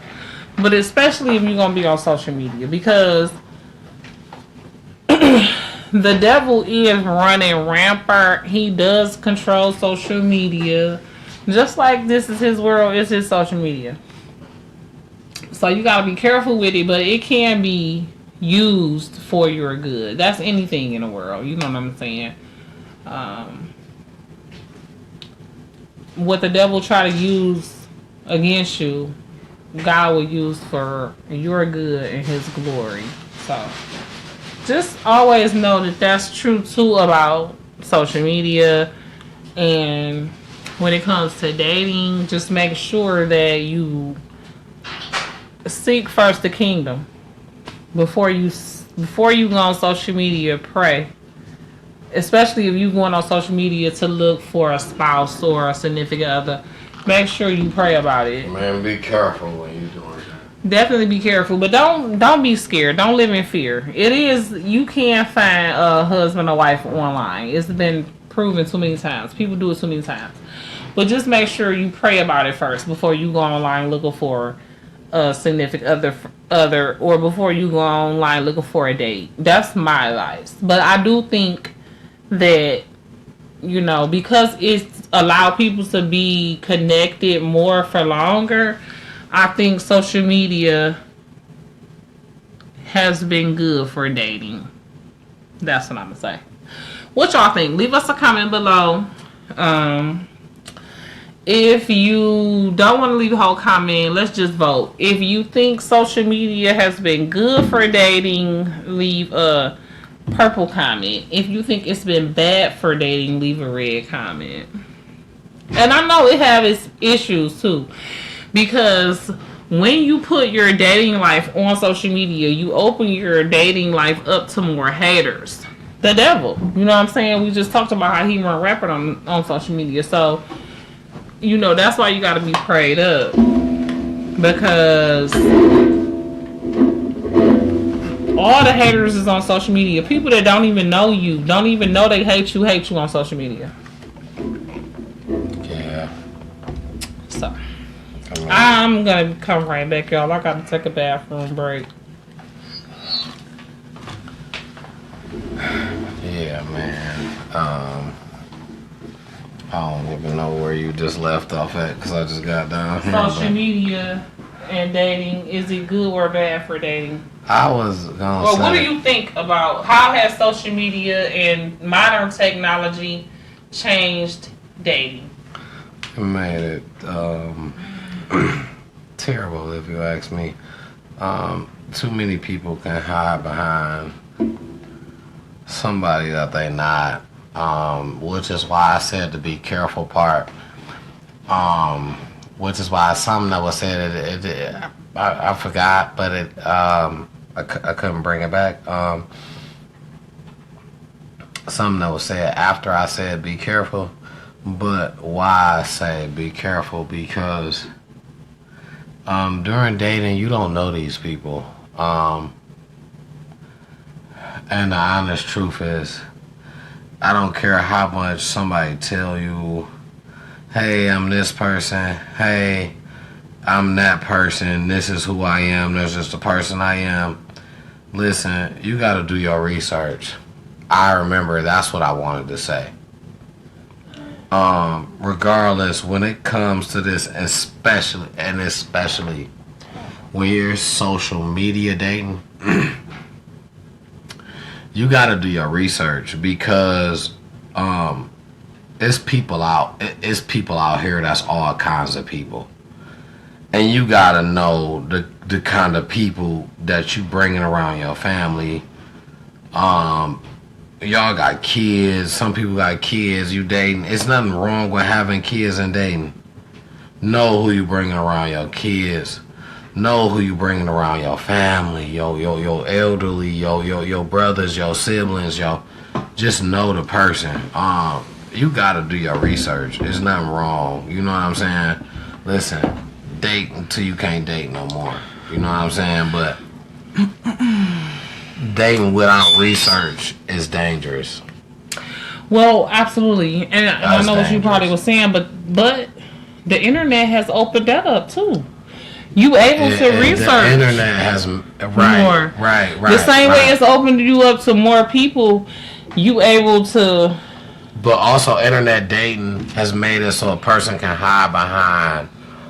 You don't know this person. Yeah. You don't know them.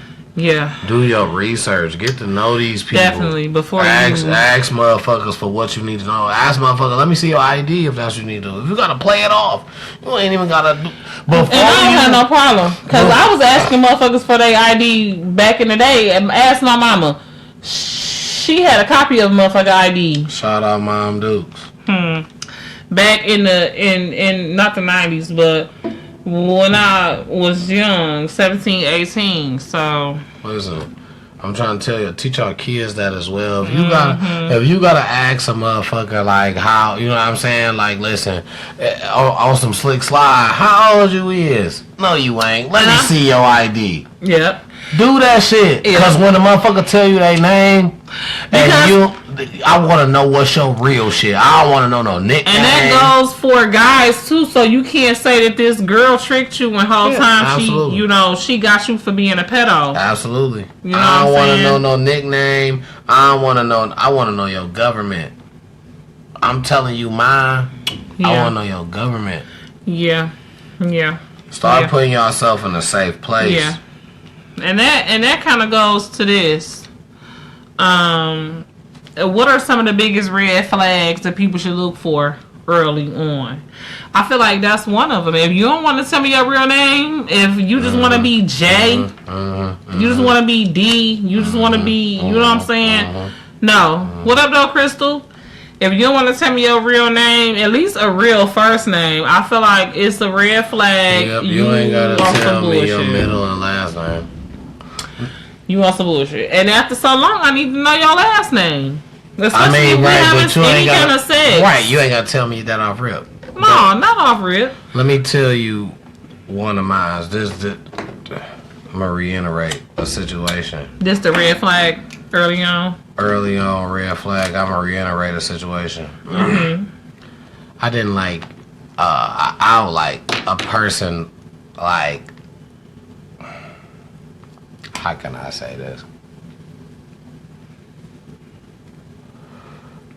Hiding. I feel like you gotta hide. Like, so let me put in perspective a situation. I had a situation where I was talking to this one female, and I wasn't even a FaceTime caller like that. She would call me FaceTime on a regular, which means it's cool. Now, in the beginning, I'm cool with you not putting your kid on the phone because I'm not putting my kid on the phone, nothing like that. You know what I'm saying? Now, what got weird was after having so many conversations, it started being a time where she started feeling like it was her place to say, oh, let me say what up to him, this, that, and the third. But if her son would walk in a room and say, who you talking to, and grab the phone, she'll hold it up. And it's like, I feel like now you're hiding something. You're trying to get close to me, but you trying to keep something for yourself, like you doing something. You don't want him, because kids they just going to say whatever. They don't have no filter. She had a son that was like 5 years old. And so you saying that you feel like the son was going to rat on her that she was cheating on you? No, it wasn't that she was cheating on me. I feel like he would have basically came out with about like, I thought that was my daddy. Because obviously you got to still be talking to your baby daddy, but entertaining me as if you don't talk to him. Well, I mean, of course she gotta talk to the baby daddy. I'm not saying on no terms like we doing, like, you know what I'm saying. We chill. The child, a 5-year-old would know the difference though. So if the 5-year-old did say, "I thought that was my daddy," but you want to talk to my son was still that nigga wasn't no. Well, see, that's my thing though. He wasn't. He young. Okay, so this is what I'm about to say though. And I'm saying this. If you had already introduced her to your son. Okay. So she had never seen your son on FaceTime before. Okay. I don't know. That's what I'm telling you. We had conversations, and we was comfortable with never, you know what I'm saying, having our kids like in the screen, in the mix. And she got to a point where she wanted to, because he wanted to be all in my, that's how kids were. He wanted to be, but I'm like, bro, like, what are you doing? But he not grabbing my phone. Like how her son is, she got her son to where he can grab he not, you know. They both was lit, oh no. He right, her son was 5. Your son was older. Younger. No, yeah, he was younger. He definitely was not older. He was younger, but he wanted to be all. But she would want to say, you know. But the thing is, don't ask me to do something that you're not comfortable doing. I feel you. I feel you. That was kind of weird. I never. Like if you don't want to show me your son, why you were like? I just think that's weird. Anyway. Because I never not once, and this is on everything that I love. I never not once said, "Hey, let me say what up to it." She actually brought the point up to me. I want him to play football. Do you think that you can help me with that? But that's what I do. Yeah, why not? That's what I do. So why do you think it was? Like, what do you think the underlying reasoning was that she didn't want to let you see her son? Because you playing a field. You having a problem with your baby daddy. That's where you wanted to work at.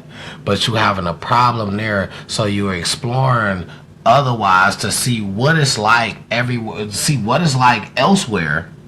Okay, it's nothing wrong with that. It is, because you're in a committed relationship. With who? Your baby daddy. Well, if you asking me what I think. But, okay, right, that's what I said. But see, me personally, I feel like I don't necessarily think that she had to be in a committed relationship with her baby daddy as much as she didn't want to just have her son seeing different niggas. But you're not about to ask for nobody else to see nobody else's kids, because you gonna understand. Because but that's what I was about to say. Y'all situation ain't got to necessarily be the same. If you cool with somebody seeing your son, she could just like kids and like, well, he cool with it, so I'm gonna show him that I like kids. I'm cool. You know, I can be, you know, a nurturing motherly figure to his son. If we end up being like that, since it seemed like he cool with me talking to his son or his son knowing about me, even though I'm not cool with that. It's no judgment. So you would ask for me to be involved with your son and still not. You would say, I want him to play football. Because, down the line, I probably do. And eventually, I'm probably want to introduce you to my son. You know what I'm saying? I don't feel like... not on FaceTime. What I feel like is not fair. Because now when I hang up, I got to explain who is that. Right. What I feel like is not fair, and I feel like that was the whole point from the jump. You got to explain who I am more so why, because he knows that y'all in a relationship. Like, I feel like a 5-year-old don't know what a relationship is. Listen, he know when his mama and his daddy is together.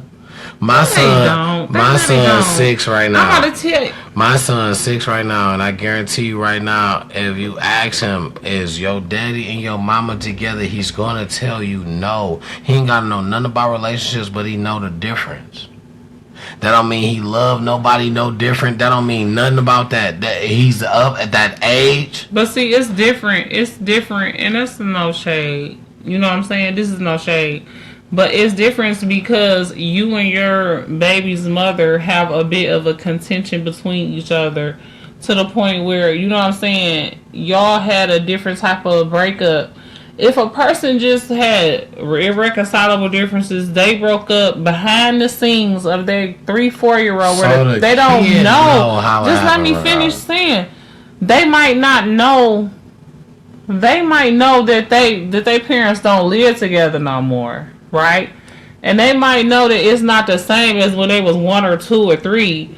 But think about it. A 5-year-old don't have that deep of a memory. They don't have that deep of a mental capacity to see. All they know is, okay, my parents, we moved. We got a different house. But my parents, they still cool. If you and your baby mama smart, you know what I'm saying, and y'all gotta, you know, understand it to the point where y'all can be cool. Y'all ain't gotta like against each other in front of y'all kids to where they don't know what a relationship is. they might not. They might know y'all don't live together no more. Y'all don't love on each other like y'all used to. But as far as they know, y'all still together. Y'all still, because they don't know what together mean for real. They know y'all still their parents. Y'all still, you know what I'm saying? They don't know y'all mad at each other because y'all smart enough to keep it from them. You know what I'm saying?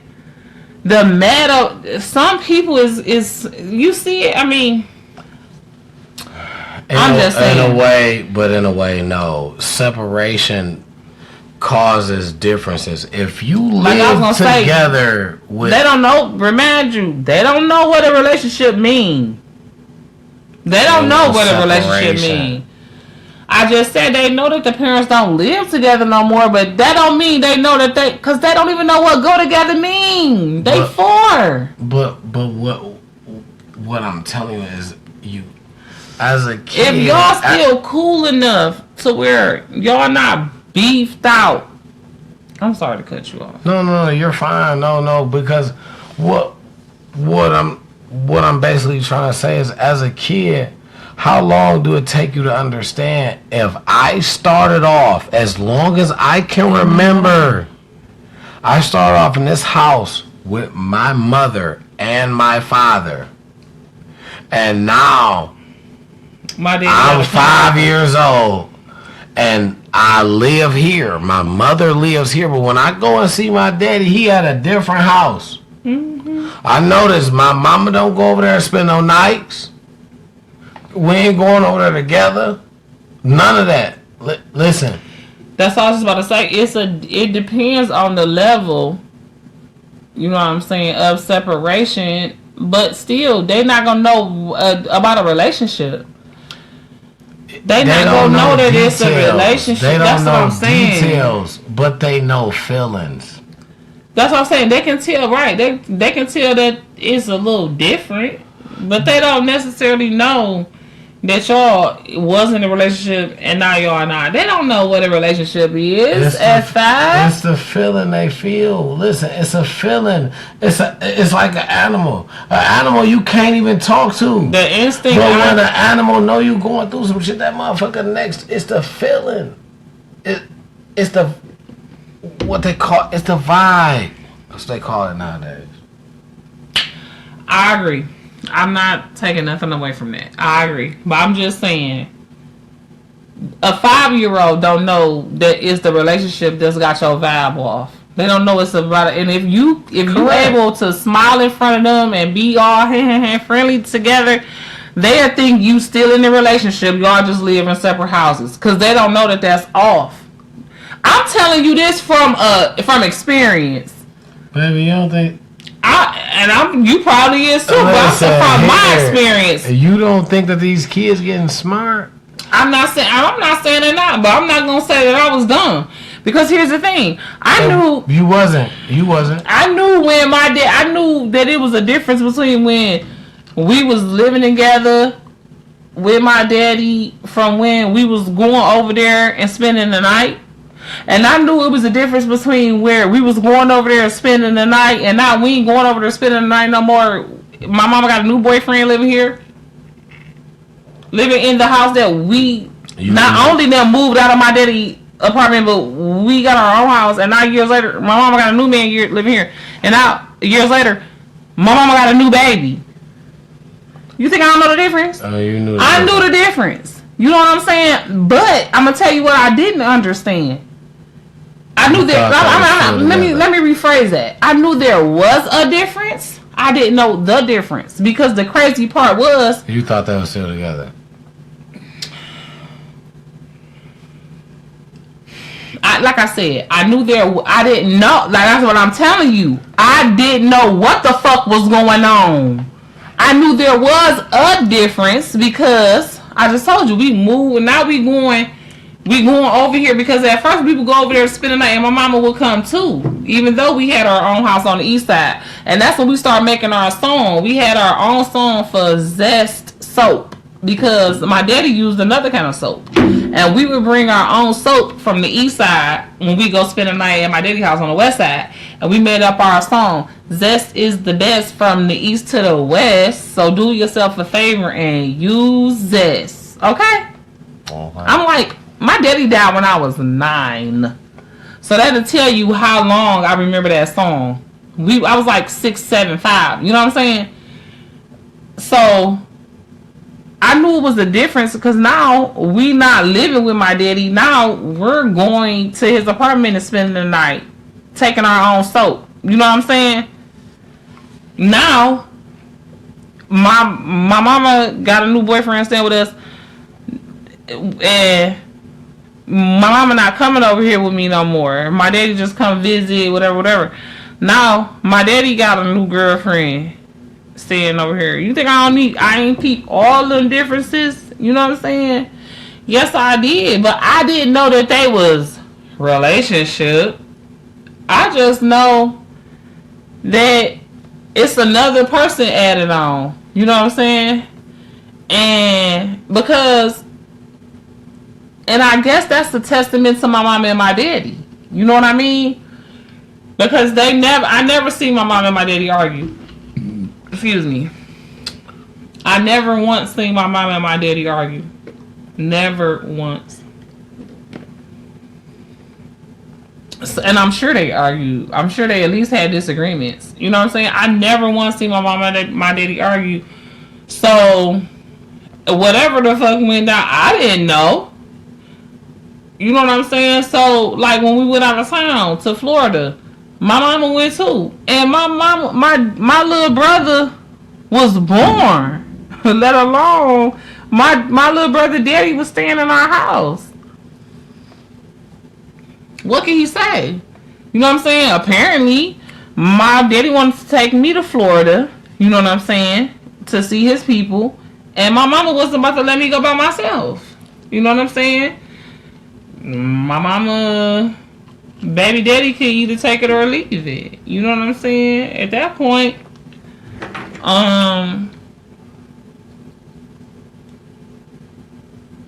it is what it is.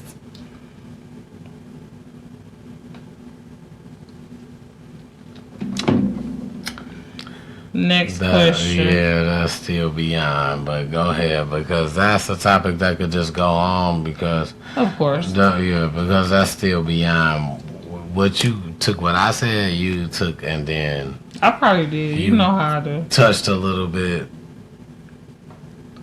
of it, and then jumped way to something sorry. ahead of it. Like, I'm sorry. yeah, I probably so did. I mean, I can understand what you're saying. But it takes, you have to get past a certain part to get there. If you understand. As far as the line, I mean, as far as the relationship, kids, and because I had a if you understand what I'm saying, like, the thing is, a kid have to get past a certain level of mental. I've heard my son at a young age. You know how old he is right now. This was a couple years ago. Dog was, you know what I'm saying? He is smart. Really He's young. very smart, right? What up, though? He wants to learn, and I love it. What up, though? I can remember, and this is how I know he felt it.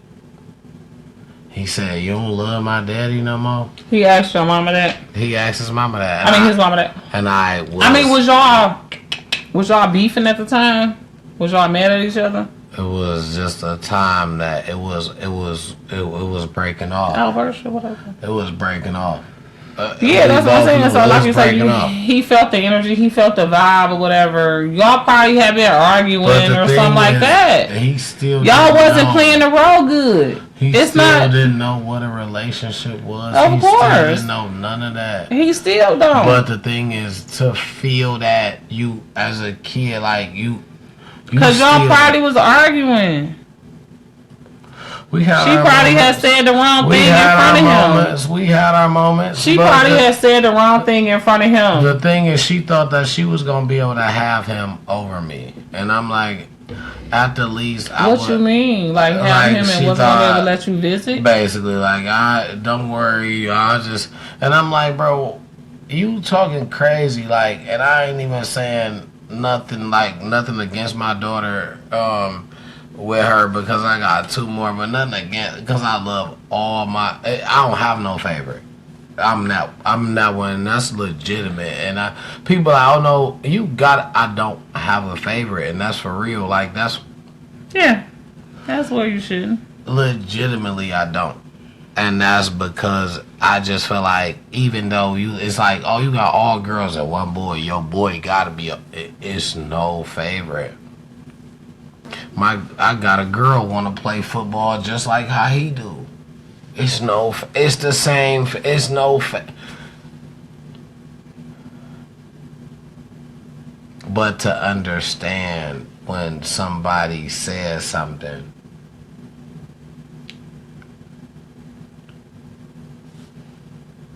is just to understand. And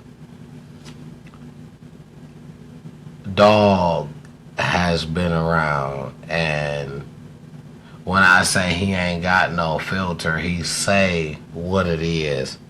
He say when he come over here and he mad at his mama about some shit, he gonna express that shit. He gonna do that. He don't know how to not say be politically correct and right, to not say the wrong thing around the wrong. He don't know how to not. So he gonna say what's on his heart at the time. This how I feel.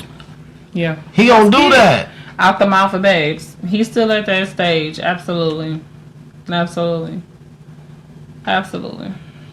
the thing is that he understands right now that what you've seen before is not what it is now. To the fullest. And I mean, when we talk about stuff, we ain't even got to get, when we talk about stuff and I be like, I don't know why I don't know why neither. I'm mad at her for doing that too. Like, and it's not like he taking a side, like, because I can say something the same way and be mad and he won't say nothing. He just genuine on how he feel. But he spend the most time with me. You know what I'm saying? So that's where I get the most reaction. I just told my daughter today, I said, you know what? My son, she called me down. I said, you must want something. She held her head out and laughed. Yeah. I said, I know you want something. My son, the only one that's going to call me from this phone right here and going to say, hey, how you doing? Don't want nothing. She ain't got nothing to say. Because that's the truth. I'm not going to say the love is different because of that. She loved me just the same, if not even more. You know what I'm saying? But she a teenager. My daughter, the only time she nice to me is when she wants something. Yeah, she ain't got nothing to talk to me or about. If she want to have small talk. Yeah. But see, even that. Like today. That happened today. What happened? What y'all talking about? I mean, we ain't really talk about much. You know what I'm saying? But, you know. I don't even want to. Greetings. What up, dog? Thanks for checking in with your girl, Jen. You don't gotta put it on if you don't want to. No, I'm just saying, because you know. Yeah, you know how she is. Yeah. My baby a little older. I don't want to, like, completely air out and act like it's a problem, because it's really not. I don't care. Yeah. But, you know, I appreciate if I got... If I gotta pay for small talk, I'll pay for it. Man, you know what? She deserve it. You know what I'm saying? Absolutely. She deserve even more. Absolutely. You know, than she asked for and more than I got to give. So I ain't tripping, and that's some teenager shit. You know what I'm saying? Yep. So I ain't even tripping. I'm just saying I relate. That's what parents gotta know. I'm just saying I relate. So don't feel bad like it's just her because she She a teenager. That's what they do. They only like you for real when they want some. Other than that, they're gonna find everything wrong with you. My mama said some shit that I felt like that, and I was a grown motherfucker. I wasn't even a teenager. My mama said some shit like, yo, just shit, if you shoot me a text, you know what I'm saying? I made a group text. I'm I'm texting them on a regular. Like sometimes I don't even get response. Text who, your mama? No, my daughters. I love I your made mama. a group text with Oh, all of them, about- but my mama was the one who told me, like, hey, yo, you just text me at least. Say hi, say I'm still breathing. And you felt something. that. You felt that from a parental level, is what you're saying. I took advantage of when my mama said it, and now they're But taking I mean, advantage of what I said. sometimes, and you know, sometimes you have to be the example and whatever, and you know what I'm saying. You have to call them. Yeah, you have to reach out. Listen, And I know you do. And I know you do. And but that's just what I'm saying. Like sometimes you have to give the apology you don't receive. You know what I mean? Excuse me. Like that's a very skilled thing to be able to do. To be able to. I gotta have that skill though, cause I got girls on. Exactly, and that's especially important for a girl dad. You know what I'm saying? That skill because That's especially important for a girl dad. I'm You need to be able to give the apology you don't receive, so that you can be the example. Like this is how you give an apology. You know what I'm saying? Like. Sometimes, and then that's how you show them that sometimes they have to give the apology that they don't receive. You know, the leader take the blame. And sometimes you have to lead by example. Sometimes you have to, you know, like I say, give the apology you don't receive. So,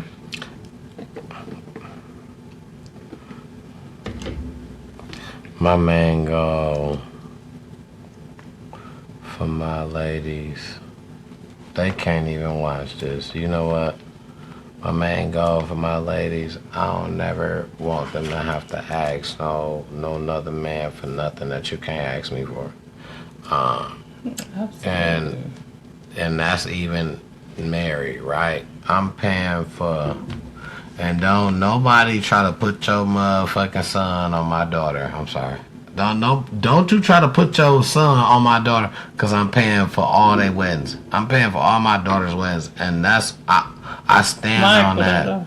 That's 100. I stand on that. My daughter's getting married 100. Whatever the deal that they want, as long as they ain't talking nothing crazy. If they can talk something crazy, I'm gonna try to talk them down. But I'm paying for their weddings. I'm excited. That's my to thing. see that.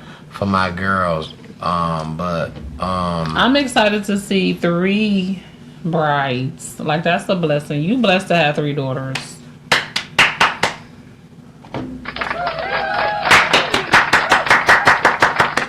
For that, and you have gotten through.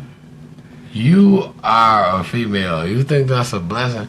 These young ladies, especially because I'm a female, I know it's a blessing. And because I'm a girl mom, so not only am I a female, but I'm a parent of a female. So you're being biased. These are the hard ladies I'm dealing with. Listen, baby said, the youngest one. Baby said she want an iPhone. She need at least $600. You know what, baby? Let me just go right here in the closet and pull out this $600 I just got laying around that I have to use. It's just $600 I have to use in the club.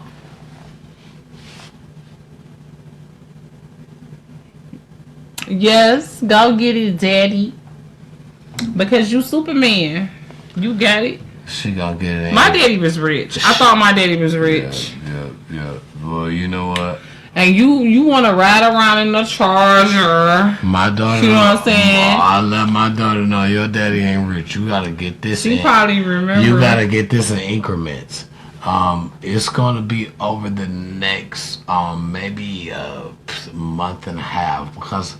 Well, that's not bad. I'm gonna give you $150 at a time. Here, and you know what? Well, that'll teach her how to save. You know what I'm saying? There's nothing wrong with that. There's Same. nothing wrong. You know what they gonna do? They say. There's nothing wrong with that. You know what, Daddy? I spent. Well, see, no. I spent $100 of the money that I was supposed to save. Do you got an extra 100? Well, here, but no. Yeah, well, here, right. See. You got what grades on your report card out here? But next time you better not spend it or I'm not gonna have it. So, and then you got to teach them a lesson too. Next time the grades on the report card gonna be better than that. She had a 4.0 on the first report card, and when she said I got a 4.0, and then you like, all right, here next time. Then next time she got a 5.0. How the fuck do you get a 5.0? She got a 5.0. Here, just take my money. Here. You damn right. You got a 5.0. She come with a 5.0. How did you even do that? She come with a 5.0. You better endorse your check over to her. Here. Just give her the whole thing. I work for you. If your daughter come with a 5.0, just get a second job for you.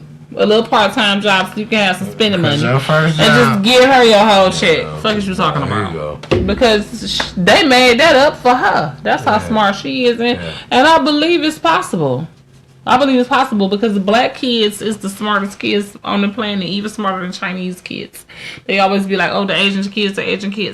No, black kids is smart. We just are the most underprivileged and underserved as well. So, anyways, moving on. The next question.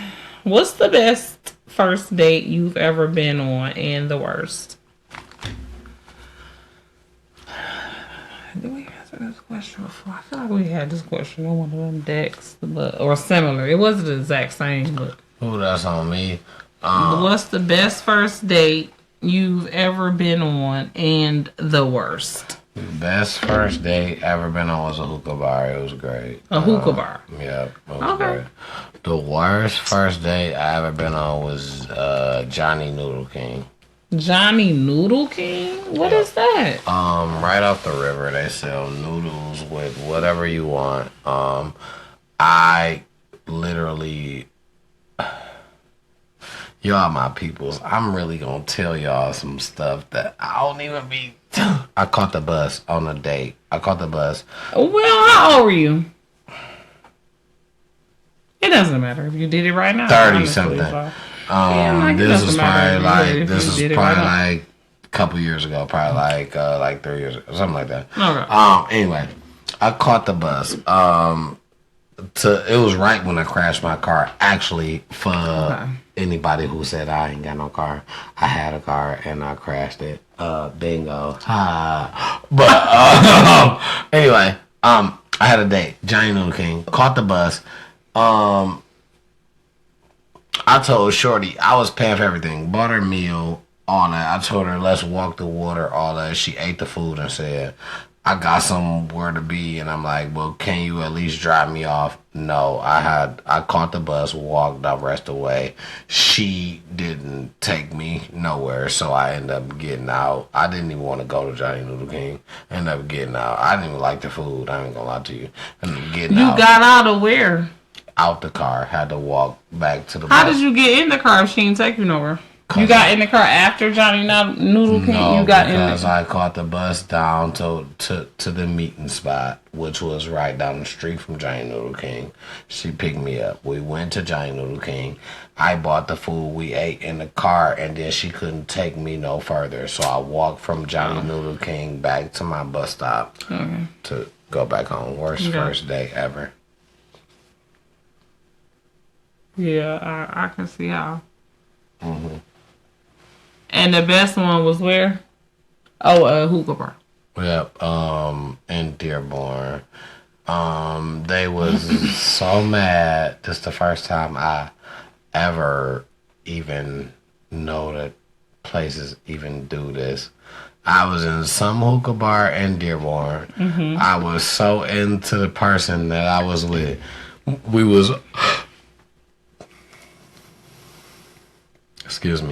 We was hugged up, all kissed up, kissing and shit. At the hookah bar. The fucking waitress came out and said, the owner said, can y'all stop kissing?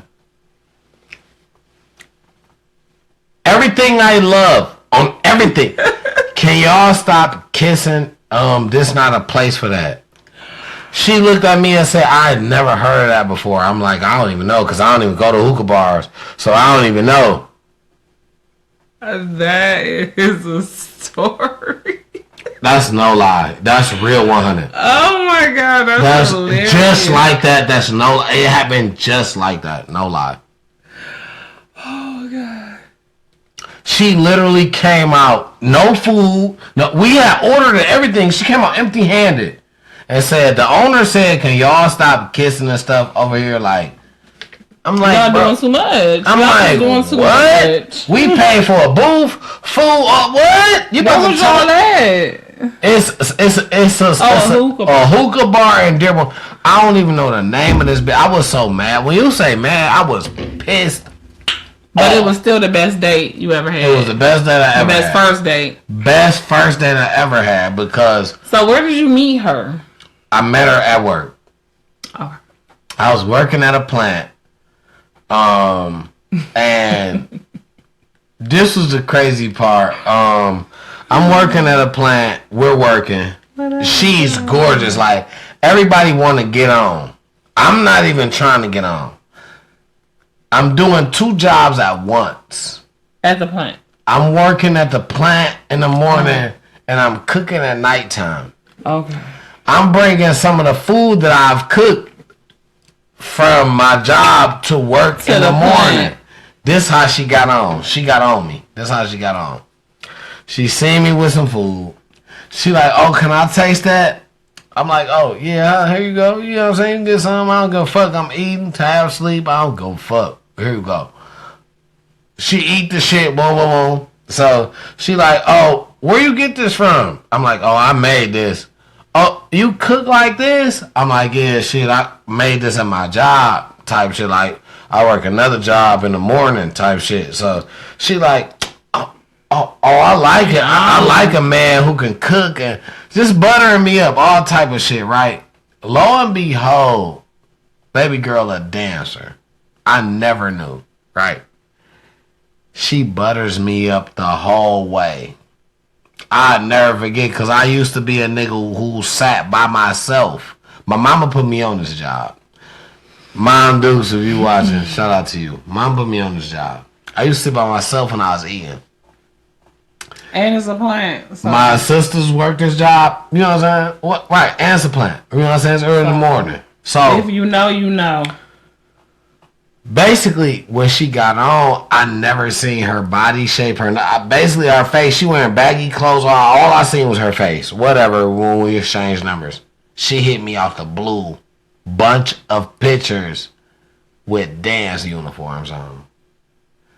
I'm like, what the fuck? I'm like, oh my God. Like, why you wearing this shit? She like, oh yeah, and I dance at woo, woo, woo. You should come and see me.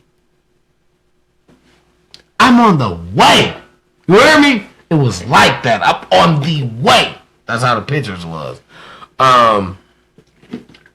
From there we linked though. I ain't gonna lie. Excuse me. That was the bae. After that, she was. We linked hard. We had linked hard. okay.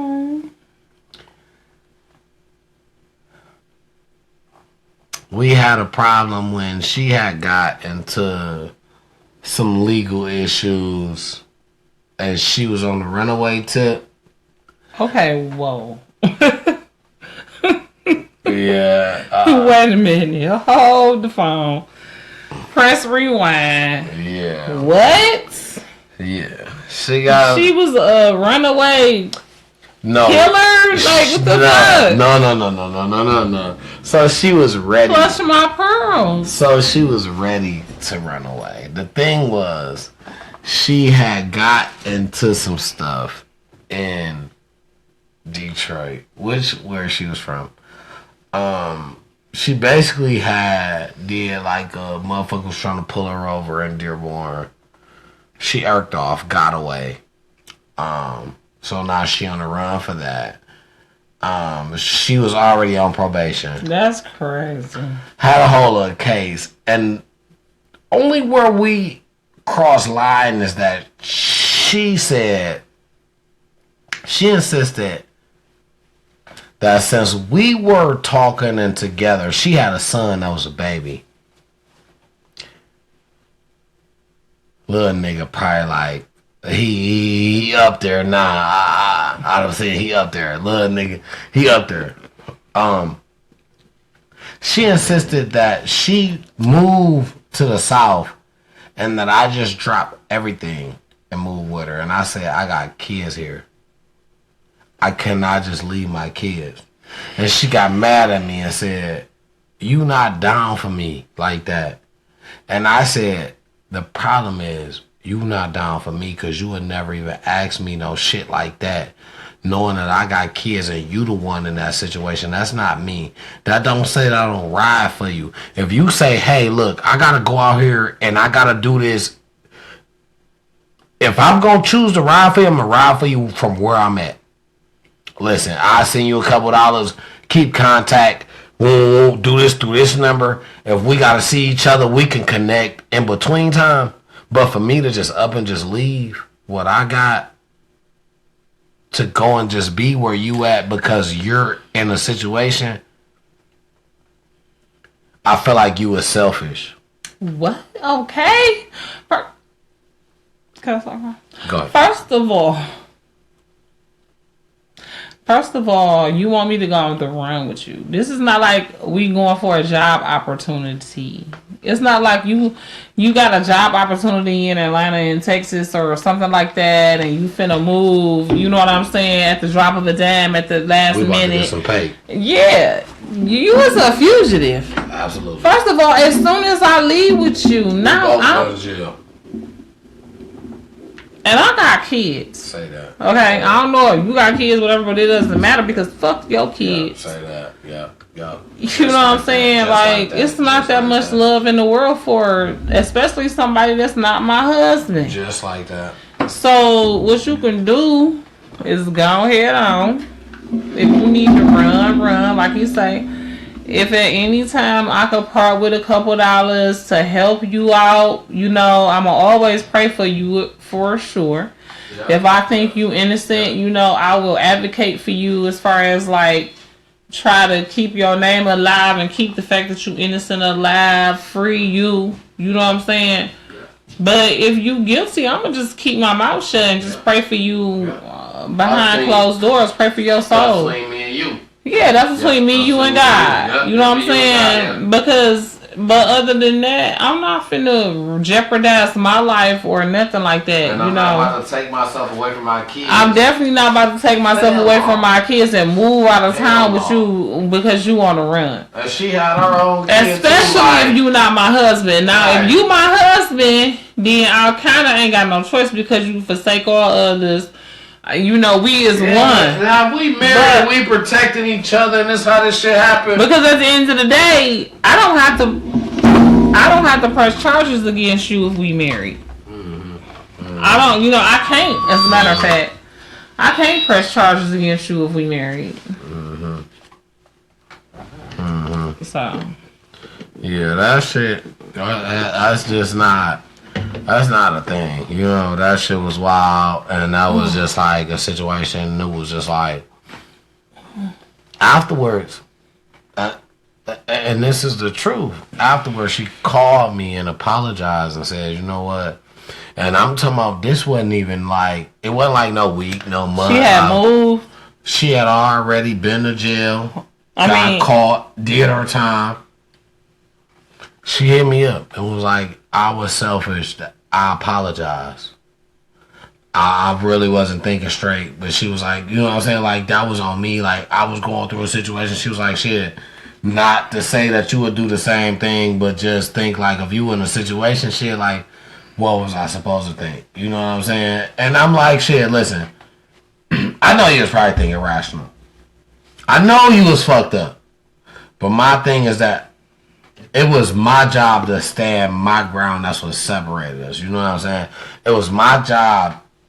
You had to for your kids. Yeah, it was my job. Especially, it didn't seem like this your baby mama. You know what I'm saying? Y'all got separate kids. Right. You got to put your kids first. Because that's what you doing. You want me to go and leave with you and your kid and leave all of mine, which got nothing. Crazy. When we ain't got nothing to do with this whole situation. Right. For some what? Coochie? Man, what? What else was she offering you? Some coochie? Y'all wasn't even married. Nothing. So y'all was like having consistent sex. Consensual, that was good. Absolutely. Consistent, like every day, every other day. No, it wasn't every day. It wasn't every other day. I'm saying y'all was together every day. We was together damn near every day. Oh. It was to the point where we went to parties and shit, and there was other niggas, and I can tell, like, now I'm way better. You know what I'm saying? Mm-hmm. How can I put this? Put it raw. Every nigga every guy at least want a female that's attractive, right? To you and to whenever you out to whoever else you're attractive to, right? Is it important that she's... that's good. Let's start doing the questions that we had in the... what's the name? We can do that. So, is it important that she's attractive to somebody else? Or it's is it not. cool if she's just attractive? It's more so that she's attractive to you. That's the main thing, right? But what I feel like is if my girl, I take my girl out, I tell my girl, baby, get fine. Put your shit on. I'm putting my shit on. Put your Saturday night's best. Put your shit on. Not your Sunday best, because I want you to look sexy. So your Saturday night's best. So we gonna repent for that. Yeah, right. Because you can wear anything you want tonight. Like, oh girl, let's talk about that. I'm glad we doing this. The girl who was half naked trying to get in Greek Town and they wouldn't let her in. Did you see that? I didn't. Well, I can't bring it up because it was on one of them phones, but. So she had on some shit that was kind of like, remember Keke Palmer outfit? Where it was like see-through in the back. And you could like... Did you see Keke Palmer outfit at the Usher concert? I think so, yeah. Let me see if I can pull it up.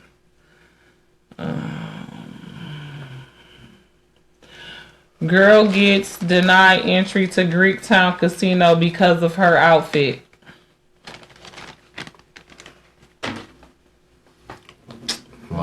My homie just told me they got denied. My homie said they got denied too, and they seen somebody else walk in with someone with less on than what they had on. So yeah, I might not because they pulling up other stuff right now, but she had on. It was basically like a mesh or like a stocking, looking like some nylons. The pants they look like a swimsuit cover up. They was black. The thongs that she had under there was pink. The top that she had on was pink and it had like slits in it or whatever. It was very revealing what she had on. And they said that they wasn't gonna let her in.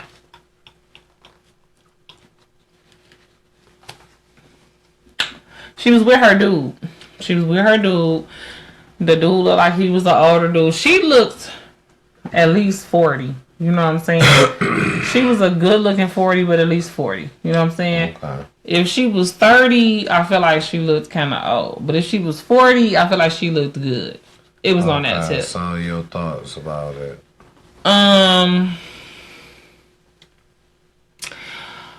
She said that type of stuff only happened when she encountered female security guards to the point where she felt like they was hating. Actually, I feel her. Like, I agree with her. At the end of the day, we grown, I'm grown. This is a gambling establishment. You know what I'm saying? It's not like this is church or somewhere where kids are going to be at. You know what I'm saying? So what do it matter? It's not like I'm walking up in here with just a bikini on. My shit sheer. But so what? This is a casino. Y'all not wholesome. You know what I'm saying? I'm coming in here with a man. You know what I'm saying? So, but I don't know if they felt like it was giving prostitution vibes. You know what I'm saying? So, on the flip side of that, the casino is probably notorious for prostitutes. You know what I'm saying? And I don't have a problem with prostitutes. Let them do them. If they decide they want to get out the game, and if they want to stay in the game, either way it go, I got a prayer for them. But I feel like as the casino, they probably felt like she was a prostitute and he was her pimp. You know what I'm saying? And they wasn't about to let her in there to solicit in their establishment. Now, it took me a minute to even come to that conclusion. At first, I was like, well, she grown. She should be able to go where she wants to. It's her birthday. You know what I'm saying? She was like, it's a bad bitch birthday or whatever. She should have been able to wear whatever she wants to. But if they felt like, especially back in the day, you know what I'm saying? If they felt like he was her pimp and she was a prostitute, because she didn't come in there by herself. You know what I'm saying? She was coming in there with a dude. Cause so it's like, why is y'all man? I'm coming in here looking sexy. I got my man with me. But first thing that just came to my mind was they probably thought he was the pimp and she was the prostitute and they were trying to get money. And the casino like, y'all ain't finna take money out of our pockets, because if somebody see this bitch, they might decide not to put some money in the slot or at the table and buy some vagina from her. And that's all illegal. I mean, that's illegal, but I'm just saying. So I'm gonna tell you my thoughts on what I think if that's the case. No. I'm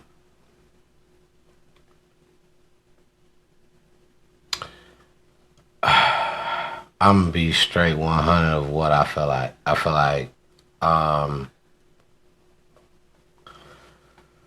do it got to do with their money? No. I feel like that's definitely gonna be a policy in the casino of what you wear, and I'm gonna tell you why. Casino offers you liquor, and as long as you're gambling, you get liquor for free. Which means unlimited amount of liquor, right? Who's gambling the most, statistically? Who? Men or women? Men. So, what? Well, I would. Oh, good. But yeah, what I was about to say don't even matter. Because I was gonna say I would feel like it was probably in the streets, but that's probably not true. So just if they're gonna do it in the streets, they'll do it. So. I feel like what's set up for the casino is that we know it's gonna be a lot of drunk niggas in here.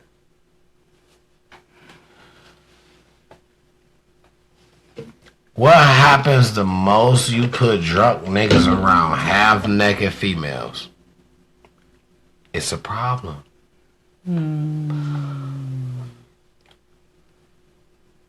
You don't gotta pay to get in the casino, right? You go in there, and as long as you gamble, you get free drinks. If I can go and gamble and get... Hey, Greek time? I don't think that's true. Not free liquor. What they bringing you? Pop. Water. At Greek time, you're not getting free liquor. Okay. If I'm wrong, comment below. Right. But I done been to Greek time plenty of time. You're not. In Vegas, sometimes. It's not even everywhere in Vegas. The thing is, okay, you're not getting free liquor. But liquor. 9 times out of 10, a drunk nigga is the nigga in the casino. Mm-hmm. Where's the place you don't want to have problems? Do you know how much revenue the casino brings in a month? If you continuously have fights in here, do you know where the revenue really comes from? The older crowd. If you continuously have fights in here, They're going to stop coming to this one. they don't want to be in here. And you feel like her outfit will ensue a fight. No, it's not that I feel like that. That's what they're gonna do. Listen, I'm asking your opinion. My opinion is that you are gonna get niggas that's gonna be assholes, and then they gonna talk to a nigga female that's with a nigga because you have dress. You feel like I could wear this because I'm with my nigga. That don't mean that this drunk ass nigga not gonna disrespect you. But it's all about where you at. In the club, that might be cool, and nigga don't give a fuck because nigga will come back to the club anyway. In the casino, it's not. Their revenue is millions of dollars. They care about that. Their revenue is millions of dollars. And it all comes from the people. Nothing is guaranteed. And I mean, you can be sexy without looking like, you know, it's cool for you to disrespect me like you my pimp and I'm your whore. You know what I'm saying? But sometimes you have to get old enough to know that. And, you know, old enough to not be rebellious. Immature motherfuckers a nigga. Like, come on. Come on. But it could be the female. It could be the female idea. Like, oh, I don't care. I want to wear this. Just like her. It was her right. I don't know if that was her pimp. I'm just saying if it was her pimp. With her she wanted to wear that. She was like, they said a bad bitch. Everything was a bad bitch. This a bad bitch. That. Like we talk that was her choice to wear that. If you wear a nigga that makes you comfortable, what outfit is off limits for you? You say who? If you with a nigga that makes you comfortable, what outfit is off limits? It depends on where we at. It's levels. Like when we was in Miami, right? A majority of the stuff that I wore in Miami, I would not wear here. I don't give a damn how hot it was. Unless we literally on the beach. I wouldn't wear it in Detroit to the club, to the store, you know what I'm saying? Mostly everything I wore because Miami is Miami. You supposed to have your ass out in Miami. That's what Miami is damn near made for. You know what I'm saying? But I wouldn't wear that same swimsuit on the beach in Detroit. So it depends on where you at. As far as the answer to that question, as far as what would I wear? Yeah, I don't know if you totally... Okay, alright, understood. What was you gonna say? You don't know what? Nah, no, come on. Don't do that. You gotta say it. No, I was gonna say I understand. Well, I'm just saying.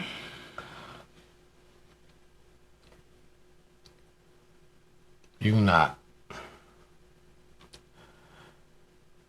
That's another topic for another day, so we're gonna leave that. That's another day. You not gonna do shit where you from because of something. Okay, so let's say I wouldn't do that in New Orleans. The same stuff that I wore in Miami, I'm not gonna wear unless we own some of that stuff. I'm not gonna wear unless we own the beach in New Orleans. So that justifies why.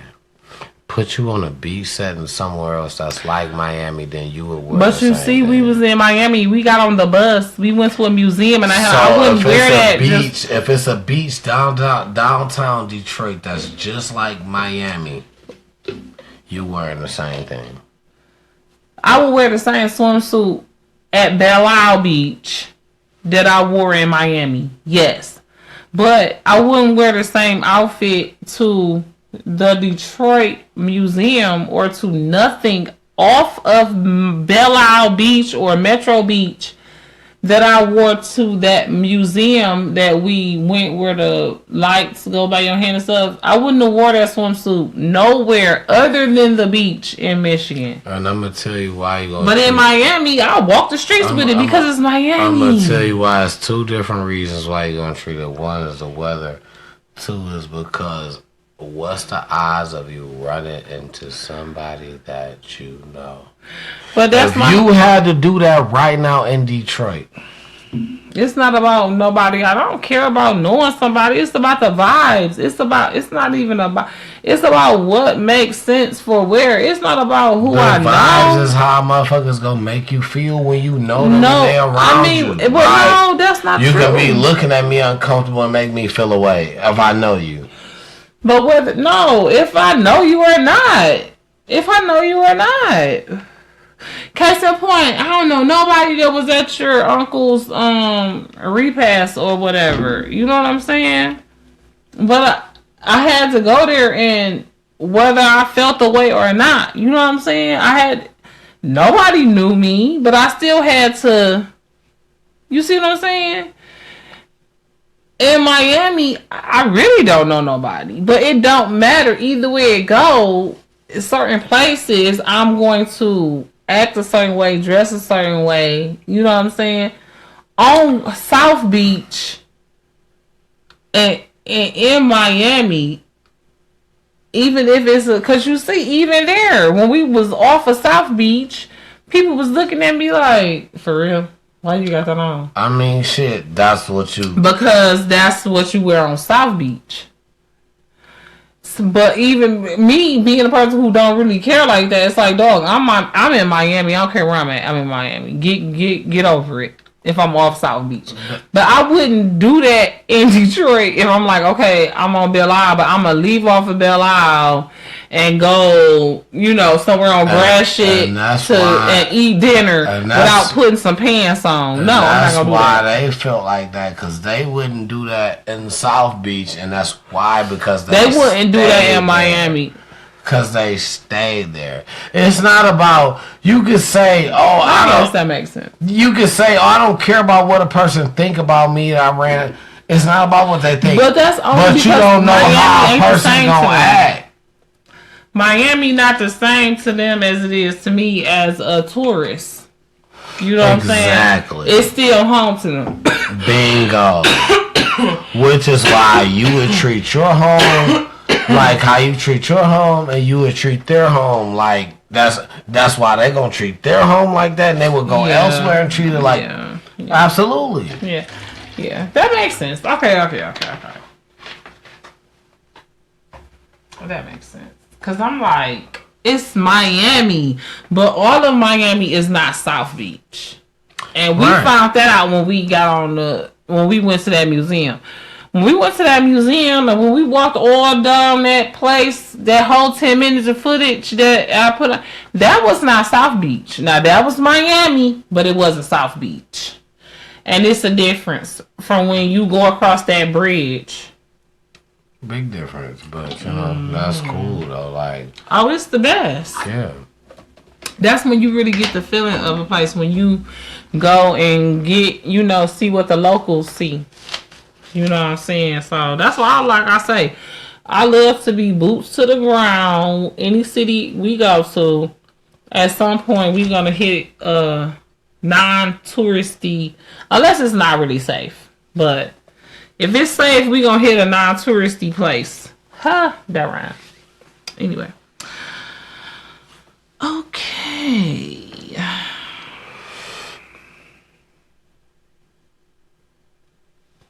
Okay, so that's my nigga. Don't die. I will have to give you mouth-to-mouth resuscitation. Yeah, so anyway, the questions that the next question was, how can someone tell if they're truly ready for a serious relationship? I'm gonna take a bathroom break.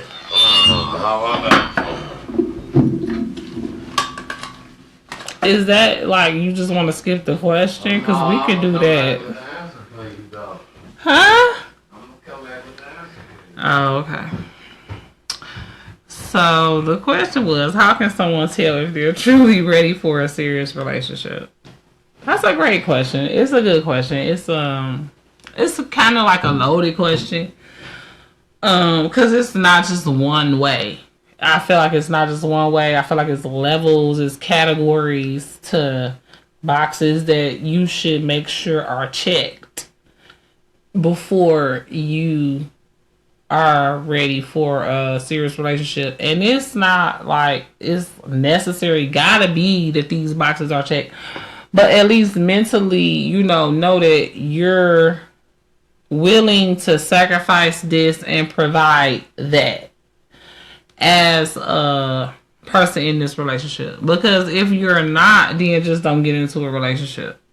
Because at some point, you're going to be lacking and you're going to be taking away. Like you're going to feel like a leech or like a drainer if you're entering into a serious relationship before you are really ready to put God first of all. Because if you're gonna be serious about it, then that means putting God first to me.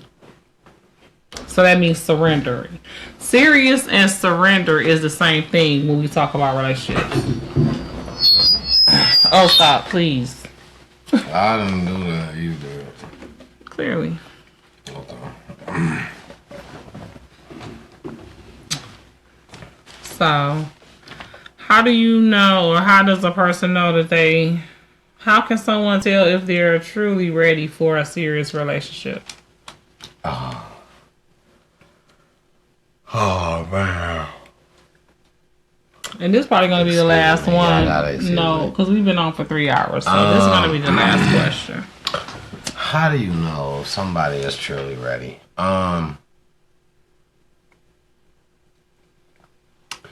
You know what, man? I'm going to tell you, and this is my opinion. This is only me. Please don't take it as I'm telling you I'm a relationship genius. I'm going to tell you I know some ones and twos about it. I've been around the block a few times. I've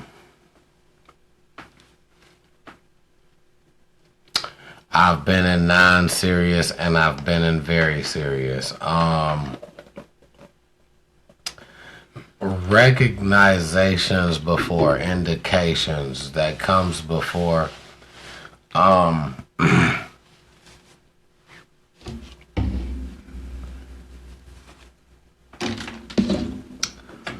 I feel like to understand you will have to pay attention to a lot of detail because you're going to get a lot of false stories. Wait a minute. I'm sorry. Recognition. Right. Like, just. Before what? Like beforehand. Right? Before it really gets too deep, you got to be able to recognize the bullshit or not. You got basically is what I mean by this. Okay. Paying attention. Basically, as a person being before yourself, attentive. within yourself. Absolutely. Recognition, right? Being attentive, knowing what you want exactly, and knowing if this person is giving off. Recognizing signs, knowing if this person is giving off what you want. Are you into this person because they're what you want? Or do you just visually see this person as someone that looks good to you, so you're trying to make them be the person that you like? You know what I'm saying? Or that you want them to be. Right, that you want them to be. Like, you trying to build them to be the person that you like because they look like what you think. Now, or you feel like, I can change them later on down the line. Yeah. I can do, so... Or because they sexually might be where you want them to be or willing to do what you want them to do. And you feel like, I don't feel like teaching nobody else this or starting over with somebody who's going to be like, well, you got to wait 90 days. Or you got to wait 10 days. Whatever. Right. Basically, you just got to be the person that you are. And the question is about knowing if you want to have sex or not. Well, yeah. No, the question is, how can someone tell if they're truly ready for a serious relationship? So I guess having sex does make it more serious than if you wasn't having sex before that. But even more than just having sex, like serious. So I guess we'll go back to committed, because that kind of go with the next question. What's a common misconception people have about love and commitment? So, excuse me, as far as, well, that's supposed to be the last question. So Go ahead. how can someone tell if they're truly ready for a serious relationship? So, when we talk serious relationship, what is that? A marriage? Or just deciding that you only gonna have sex with this person? A serious relationship to me sounds like a committed relationship. I don't know if you want to call that marriage only, but it sounds like commitment. What is commitment if not a marriage? Why have a commitment if not a marriage?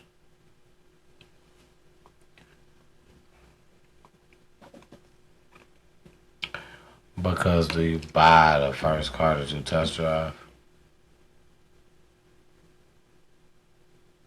I mean, a test drive is not a commitment. That's knowing if you want to commit or not.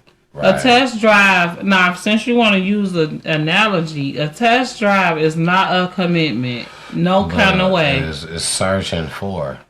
Okay. That's not a commitment, though. Right. But you're searching for. So do you buy it?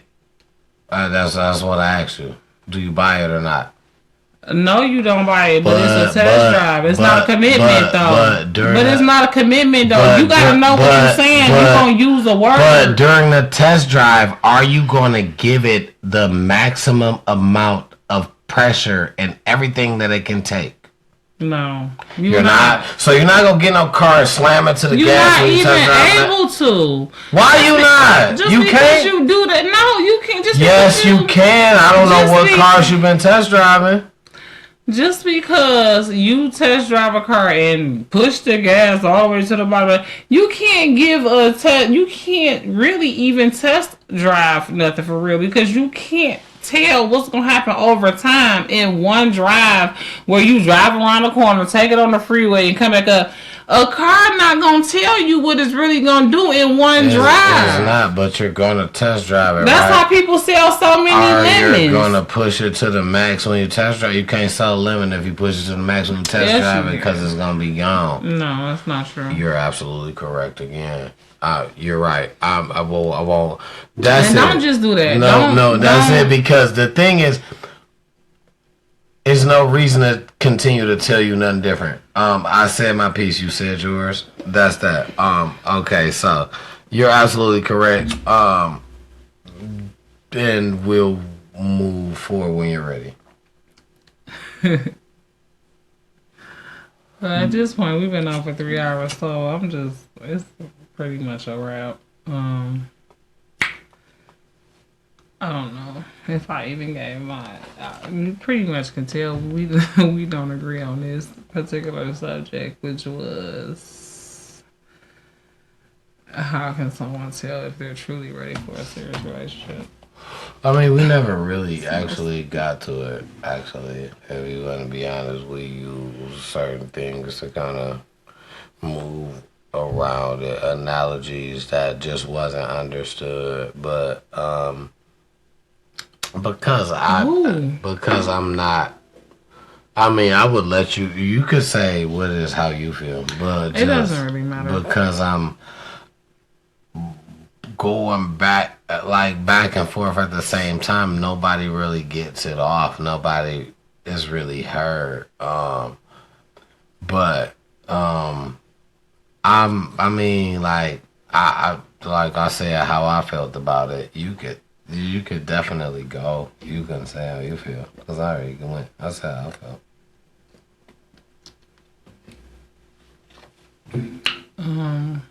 I didn't really agree with the test drive analogy, like I said, because first of all, I didn't even really think that was a good analogy because when you test drive a car, for all of no more than an hour. I feel like, I don't know, I've test drove one, maybe two cars, and I didn't keep it for long enough to really know. Like, I took it for long enough to know how it feels sitting in there and to hear how I was driving at that point. But we all know that mechanics can fix cars up to where they'll run a day, 2, 3, maybe even a week. That's why they have lemon laws in certain places to where if a car breaks down before like 72 to so many hours of you selling it, the person have to give your money back. You know what I'm saying? So, and we all know how in relationships, especially, people can send their representative. Like, people can fake and act like they a certain way in order to get you until they feel like they got you where they want you, and then they send their true colors come out. So, a test drive with a car is not even really all that accurate, or for me, you know, especially as somebody who done bought a lemon, you know, car and had a baby by a lemon and shit. I've seen how a person can flip and how a car could look good on the test drive but end up a week later, not even a whole week later, the engine blow. Because they done put a little bit of engine fix in it to where it'll drive good that day. But once you get it home, it's messed up. You don't even know it's done had a leak the whole time. Whatever. So, as far as relationships is concerned, I feel like in order for a person personally to know within themselves if they're ready for, because I think that was the question we were trying to ask, and you was like, how can someone tell if they're truly ready for a serious relationship? It take a lot of self-reflection and prayer. I'm always take it back to the big guy when you talking serious, because like I said earlier, I feel like when you say for a serious relationship, that means, are you ready for surrender? A serious relationship is going to require surrender, compromise, selflessness. Are you ready for that? That's the question. If you can say yes to all of those, then I think you can say, you can tell that you're ready for a committed or serious relationship. I do agree that a serious relationship is a committed relationship. And so I feel like if you feel like you're ready for another way to tell, if you're ready for a serious relationship, you should be ready for marriage, or at least ready for engagement. If not, you ain't serious.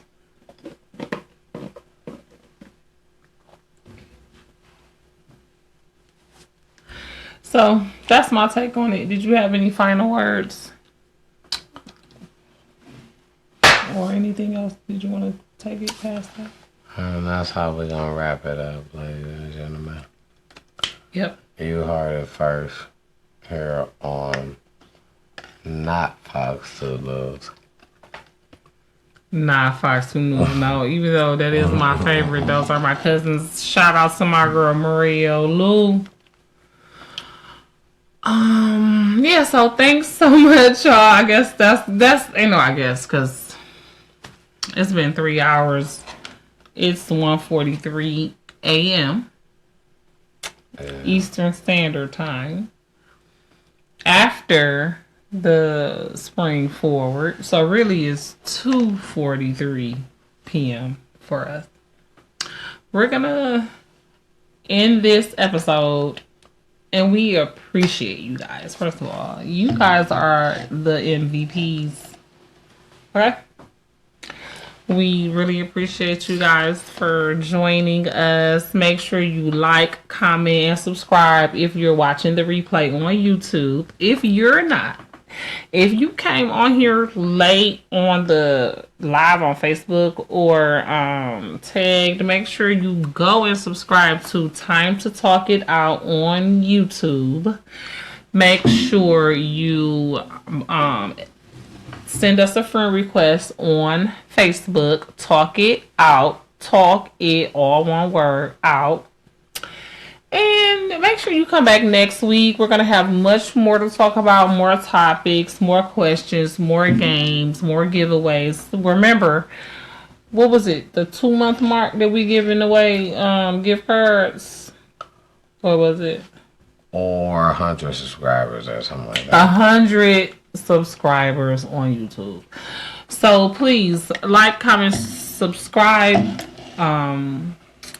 Once we get 100, we're giving away gift cards. We're going to have our mothers on here for Mother's Day. So y'all hear us saying this, so y'all can't make liars out of us. Y'all gotta come on. Right, T? Stay tuned. Stay tuned for greatness. Stay tuned for greatness. It's your girl Jen checking in. All right, now it's your boy T Double, man. And that concludes another episode of Time to Talk It Out. If you want to see more, tune in to the next one, man. We always got something good for y'all, so. Peace. Till next time.